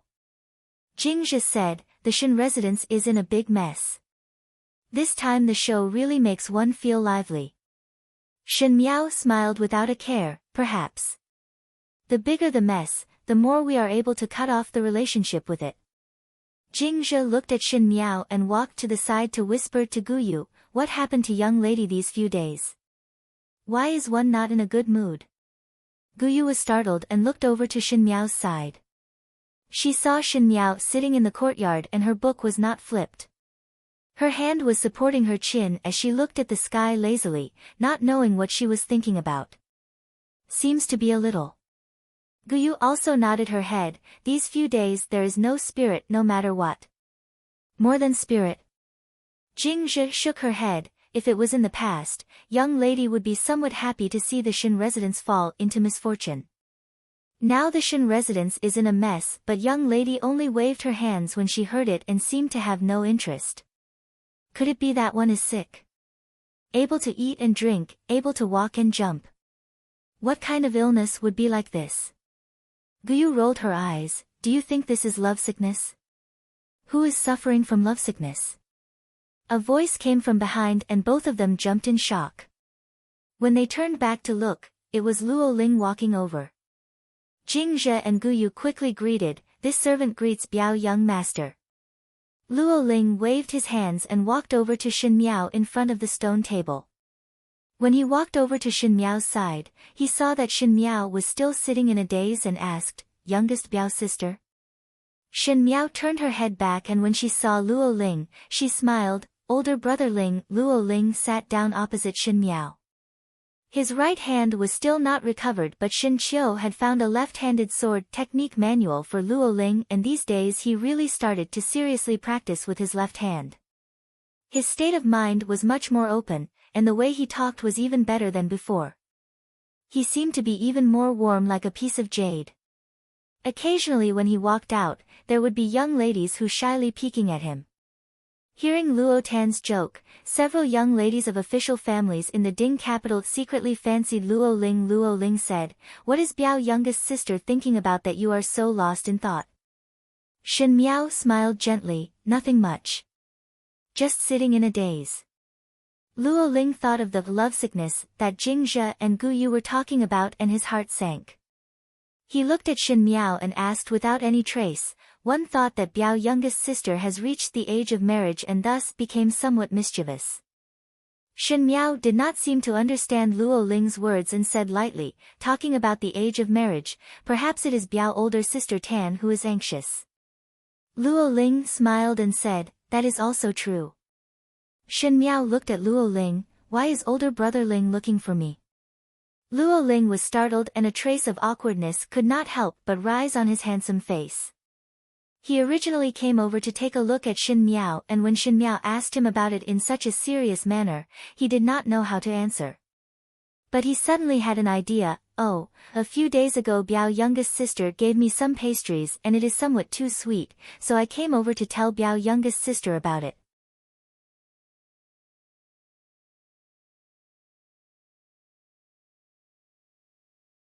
Chapter 630. Gu Yu, who was behind, had a somewhat resentful look. Her young lady was not a chef in the Shin residence, nor was she a pastry chef who specialized in making pastries. Luo Ling's words were to blame Shin Miao after eating Shin Miao's pastries. Jingzhe however was holding back her laughter. Gu Yu's wooden head could not see it but she was quick-witted. This young Biao master obviously wanted to get close to Shin Miao but could not find any other excuse. But Jingzhe looked at her young lady who had no heart for romance and shook her head with some pity. The falling flowers yearn for love but the heartless brook. One fear that her young lady would not be able to appreciate young Biao master's intentions. Shin Miao indeed frowned and asked, too sweet. I did not add a lot of sugar juice. Luo Ling scratched his head awkwardly and thought of something.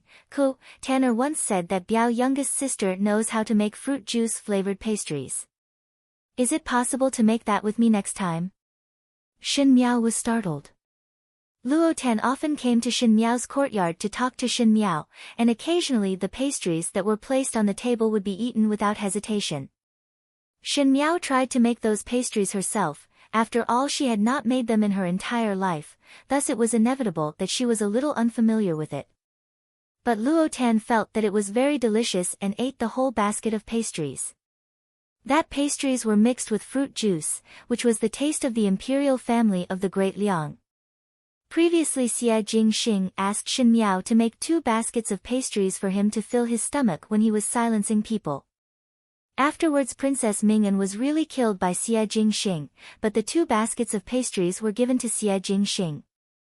Afterwards Xie Jingxing disappeared for a period of time, and these days Shin Miao was watching the farce in the Shin residence and at the same time making pastries, thinking of repaying the other's favor. Thinking like this, Shin Miao's eyes gradually drooped down. Speaking of which, Xie Jingxing had left for a few days, and Prince Rui of the Great Liang just casually left, and there was not much news in the Ding capital. Xie Jingxing did not know if it was safe or not. After all, he still carried the identity of the little Marquis of the residence of the Marquis of Linan, and it was very difficult. Luo Ling saw that Shin Miao was in a daze again and waved his hands in front of her, Biao youngest sister. Shin Miao recovered to her senses and smiled apologetically at Luo Ling, apologies older Biao brother. That pastry recipe was made by me carelessly and at that time it was only by luck that I was able to make that basket and it was all eaten by older Biao sister. If one were to make that kind again, one do not know if one would be able to do it. Jingzhe's eyes widened behind Shin Miao. Her young lady could actually lie to Biao young master with a straight face. Jingzhe naturally knew that Shin Miao did not know how to make those pastries. Shin Miao had memorized the recipe and even made it herself, looking like she was very skilled, so why was she not willing to make a basket for young Master Luo? Could it be that young Master Cousin had offended his young lady? Jingzhe was puzzled. Luo Ling did not expect that Shin Miao would reject and was at a loss of what to do. Shin Miao's expression was leisurely and there was no trace of guilt on her face. Since it was the pastry of the Great Liang imperial family, the process was complicated. She could make it once but she did not have the patience to make it for others all day long. Luo Ling. It was better to let the pastry chef in the kitchen make something else for him.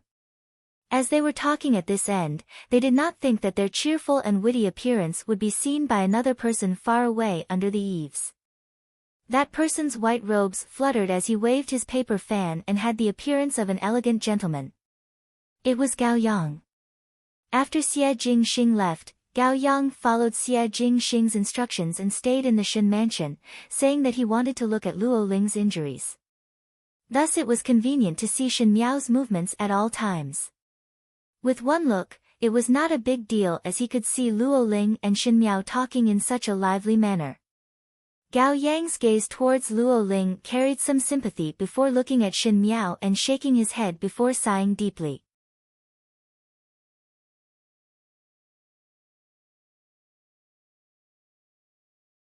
Chapter 631. Why are you sighing? A head suddenly popped out from behind Gao Yang and almost scared Gao Yang to take a step back. That person came out from behind Gao Yang. Her eyes were lively and full of heroic spirit. If it was not Luo Tan, who else could it be? Dr. Gao. Luo Tan asked, "What are you standing here for?" She followed Gao Yang's gaze and saw Shen Miao and Luo Ling sitting and talking before looking at Gao Yang again.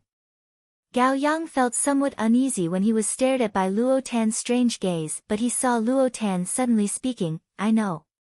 So you like youngest Biao's sister?" Gao Yang was so shocked that he quickly reached out to cover Luo Tan's mouth. What a joke.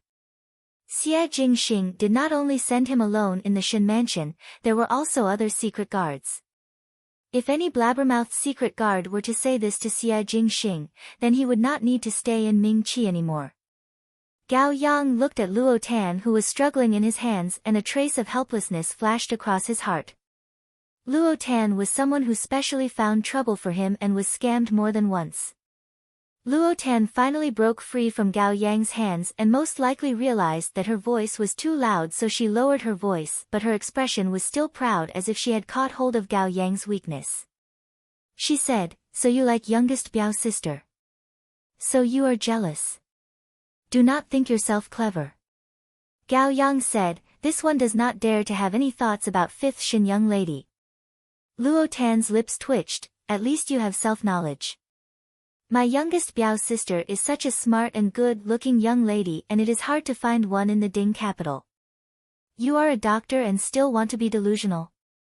Why not look at the mirror?" The disdain in her tone deeply pierced Gao Yang's heart and made Gao Yang have an impulse to immediately look for a mirror to see if he was as unpresentable as Luo Tan said. Thinking of His Highness, Gao Yang sneered and his chin pointed towards Luo Ling's direction, "I am delusional and he is qualified."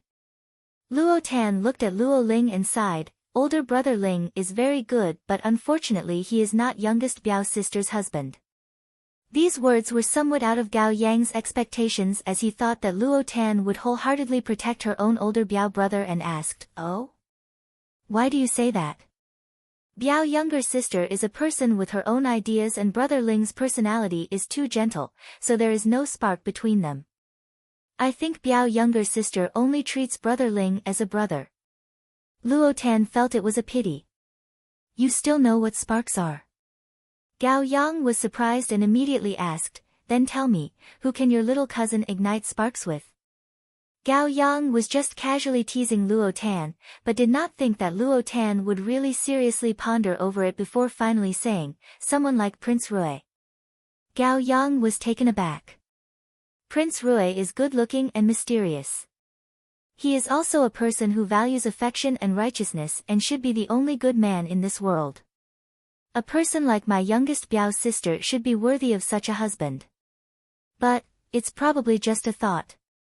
Luo Tan lowered her voice and looked up to see Gao Yang smiling at her. Only then did she realize that she had said too much to Gao Yang. Her relationship with Gao Yang wasn't that good. Luo Tan instantly changed her expression and whispered to Gao Yang's ear, "Hey, the last time I went to the residence of Prince Rui, you got hold of my weakness. Today I know that you admire my youngest Biao's sister in your heart, so I got hold of your weakness. Both of us have hold of each other's weakness, so we are even.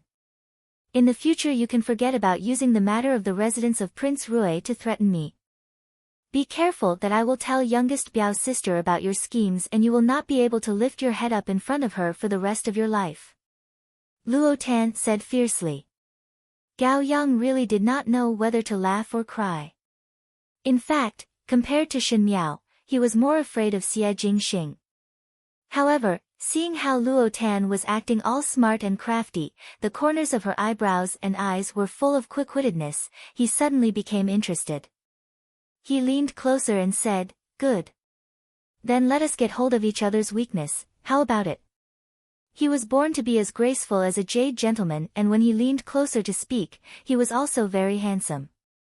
Luo Tan was a person who liked to look at good things, and like this, she did not know why she felt guilty. She fiercely pushed Gao Yang to one side. She was a person who practiced martial arts, and that one slap almost made Gao Yang vomit blood. Luo Tan turned and walked away as she said angrily, "Lecher." Gao Yang touched his chin and slowly smiled. These trivial matters in the Shen mansion did not attract Shen Miao's attention, and in her eyes, they were all unimportant and boring matters. Until the second day, something happened in the Shen residence, and this matter was somewhat interesting. Shen Yu escaped.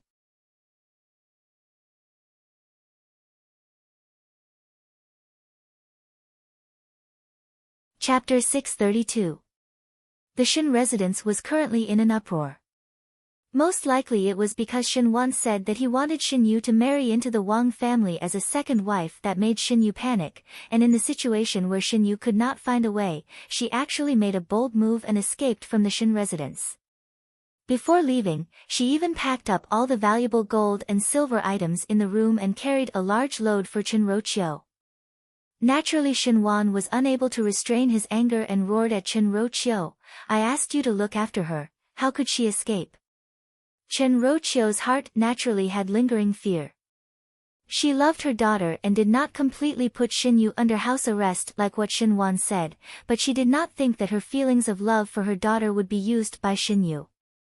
Now that Shen Yu had escaped, she did not know what to do and said to Shen Wan, "One have already sent people to search. Master, you definitely did not do it on purpose." She is afraid. Even at this time, she still did not know her mistake and was still finding excuses for Shen Yu. Shen Wan sneered, "She is afraid. She is afraid that she will exchange marriage with others. Afraid that she will leave home. Marry as a wife and run away as a concubine. I, Shen Wan, do not have such a shameless daughter. How can you say that about her?" Chen Roqiu's eyes widened, "That is your daughter." Shen Wan had been a civil official his entire life and it was rare for him to say such heavy words. Moreover, the one he scolded was his own daughter. Chen Roqiu did not dare to believe her own eyes. After Shen Wan said those words, he looked at Chen Roqiu and a trace of impatience and disgust flashed in his eyes before he turned and strode out of the room. Chen Roqiu sensitively felt that something was wrong with Shen Wan and almost collapsed to the ground. She grabbed Shi Qing's arm and her nails dug deep into it. It was so painful that Shi Qing's face turned pale, but she did not dare to move. The commotion in Qiu Shui Yuan quickly spread to Rongjing Tang. Old Shen Furen leisurely sipped her tea, and when she heard that, she smiled without a care. "Do it, do it. Chen Roqiu, just do it. She really think that she is a new daughter-in-law." After a pause, she asked again, "What kind of mother will teach what kind of daughter? All of them do not let me be at ease." Zhang Mama carefully massaged her shoulders and said, "One do not know if the person who is looking for third young lady has been found. Why should we care about him?" Old Shen Furen however got angry and said, "I still do not know how much ability she has and would return with her tail between her legs before long. Losing the Shen family's face for no reason. Let Lao San take care of it, but I do not want to manage these trivial matters." She suddenly thought of something and frowned before asking, "Is Lao San still running to the west courtyard?" Zhang Mama nodded. "These days, third Furen and third master often quarrel, and third master runs to the west courtyard more frequently, staying there for more than half a day." Old Shinfuren nodded her head and a glint of light flashed in her eyes. Since that is the case, it is time to take the right path and quickly give birth to a son for number 3. I still want to hold a grandson. She sneered. Chenro Chio, that idiot, should also see clearly how much weight she has. Zhang Mama, go and do one thing. Everything in this Shin residence is not going smoothly, so it is time to hold a happy event to get rid of the bad luck. Zhang Mama nodded her head in agreement. That night, Shinwan did not return to the room for a long time and Chenro Chio's heart had some misgivings. In the past, when Shinwan was socializing outside, he would always send a servant to pass a message, but she did not know where he went today. Thinking of the quarrel with Shinwan during the day, her heart could not help but feel somewhat anxious. When females reached her age, they would be somewhat sluggish and not as fresh and tender as a young female, but when placed on a male, it was just the right age. Now that there was discord between Shinwan and her, it would be bad if someone secretly took in a new woman outside. Chenro Chio was different from Ren Wanyun. Ren Wanyun and Shingui's previous thoughts had long been wiped out by Shingui taking in women one by one. As long as she could sit firmly in the position of the matriarch of the family, Ren Wanyun did not care about the rest. Chenro Chio had occupied Shinwan's favor for so many years. What old Shinfuren said was right. Chenro Chio was extremely jealous and she would not allow Shinwan to have other women.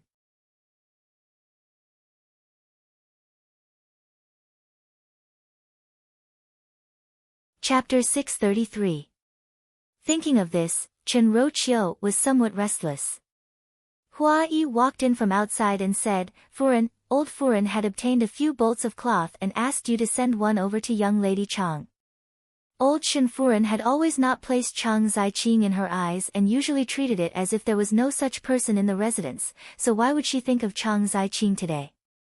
Chenro Chio frowned. Old Furen can just send someone to send it over. Why do I need to go? Hua Yi also did not understand. Most likely it is because old Furen and Chang Zaiqing have a good personal relationship. Chenro Chio was currently feeling uneasy and since old Shinfuren made her do things, it was rare for her to be distracted. Thus she did not say anything and put on her outer robe and walked towards the western courtyard with Hua Yi and Hua Yi. At this moment the sky was already dark but it was not the time to rest. Chenro Chio guessed that Chang Zaiqing was not asleep yet so she did not inform anyone. Upon reaching the western courtyard, unexpectedly the lights in the western courtyard were extinguished early. Chenro Chio felt it was somewhat strange but saw Zhao Mama surprised when she saw her and seemed to be somewhat flustered. Why is third Furen here? Old Furen let me come to send cloth to younger sister Qing. Chenro Chio said and then poked her head into the boudoir and asked, why? Younger sister Qing is already asleep. Yes. Yes. Zhao Mama said, these few days young lady's body is somewhat tired and slept earlier. Chenro Chio felt it was somewhat strange and felt that Zhao Mama's expression was very unnatural. Looking at the few maids around, they all lowered their heads, as if they were afraid to see something. Coincidentally there was a faint movement in the room and it was not very clear, but when the movement was heard, Zhao Mama's expression became even more nervous. Even though Chenro Chio was curious, she did not want to have a conflict with Chang Zaiqing. From her point of view, Chang Zaiqing was perhaps a very good knife and was the best to use to deal with the eldest household of the Shin family. Especially since she had not been successful today, there was a burst of anger that could not be vented and the more she wanted to see the eldest household of the Shin family be unlucky. Chenro Chio let the maid put down the cloth and was about to leave when her footsteps suddenly stopped. Zhao Mama followed Chenro Chio's gaze and saw that Chang Zaiqing's boudoir at the side of the courtyard window. The sachet was crimson with egrets embroidered on it. It was very exquisite.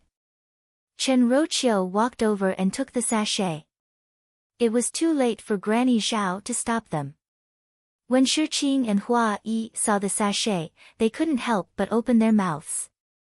They were so shocked that they couldn't speak. On the day of Xin Yu's marriage, Chenro Chio saw that Sang Zaiqing had brought along an extremely good-looking sachet. That sachet's workmanship was exquisite, and it was rare that Chen Roqiu could not bear to part with it. Zhang Ziqing was also generous and gave that sachet to Chen Roqiu. Afterwards, because of Shen Yu's matter, Chen Roqiu wanted to make Shen Wan happy, so she gave that exquisite perfume bag to Shen Wan. The white egret embroidered on the sachet did not look feminine at all. Besides, the fragrance was not the scent of cosmetics. Chen Roqiu remembered that because there were tea leaves in the sachet, there was a fragrance of tea, but Chen Roqiu felt that the tea fragrance was too cold, so she added some dried osmanthus flowers that were left in autumn. There were no two leaves that were exactly the same in the world. Even if Zhang Ziqing was clever and skillful, she would make a sachet that was exactly the same, but not every sachet was filled with osmanthus flowers by Chen Roqiu. Chen Roqiu picked up the sachet and her hands were actually trembling. Finally she placed it under her nose and smelled it with determination. The sweet scent of osmanthus mixed with the fragrance of tea slowly entered Chen Roqiu's nose, and Chen Roqiu suddenly closed her eyes. When she opened her eyes again, her gaze made Shi Qing and Hua Yi somewhat afraid.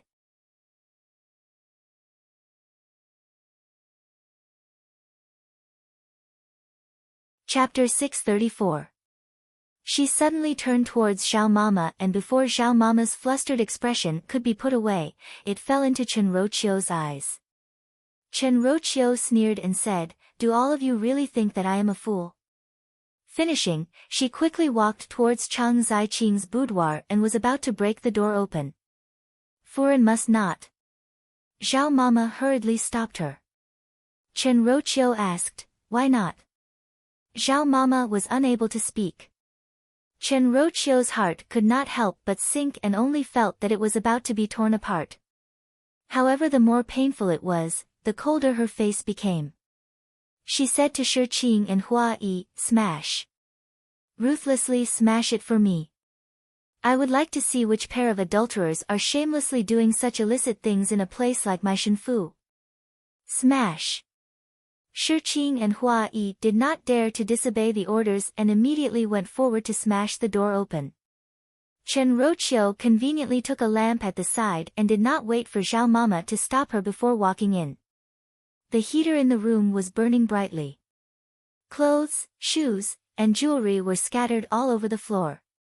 The two of them were lying on top of each other on the bed. It was a charming and alluring scene.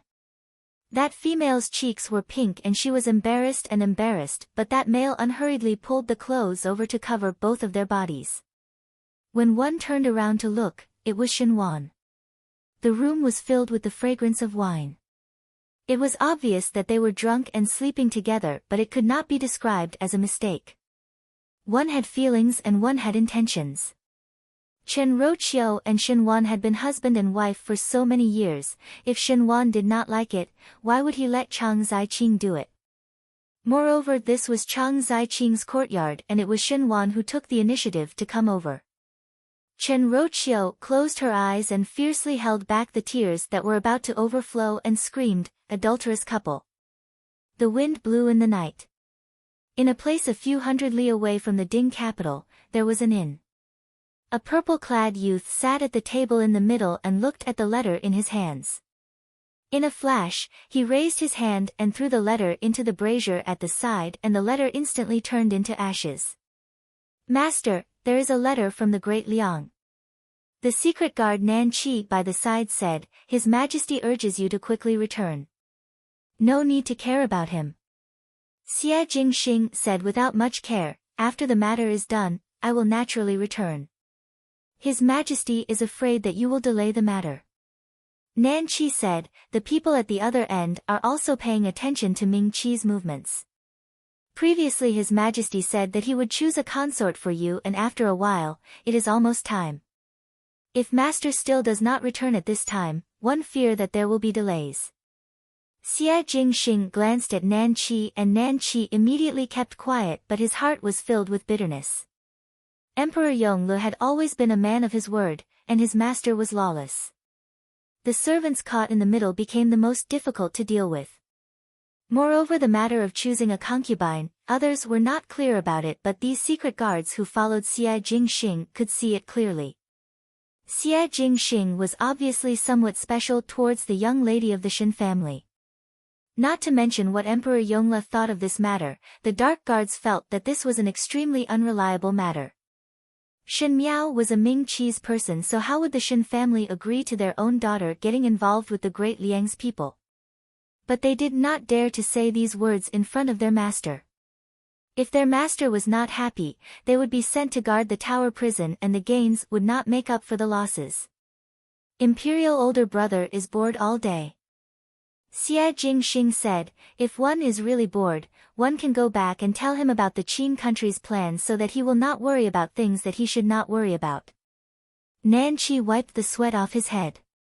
He could not afford to offend both of them and his heart was really blushing with shame. Just as he was thinking, he saw Tai Yi walking in from the outside with a box in his hands. One did not know what it was. When he entered the room, he placed the box on the table and said, the jewelry that young lord ordered is done and the banknotes have been sent over. You're tuning in to the Blissful Bookshelf YouTube channel. We're so grateful for your support and don't forget to subscribe to join us on this incredible journey through captivating stories. Your generosity through donations truly makes a world of difference, as it's the primary source of revenue that allows me to expand and enhance this channel for you. Thank you from the bottom of my heart for being a part of this adventure.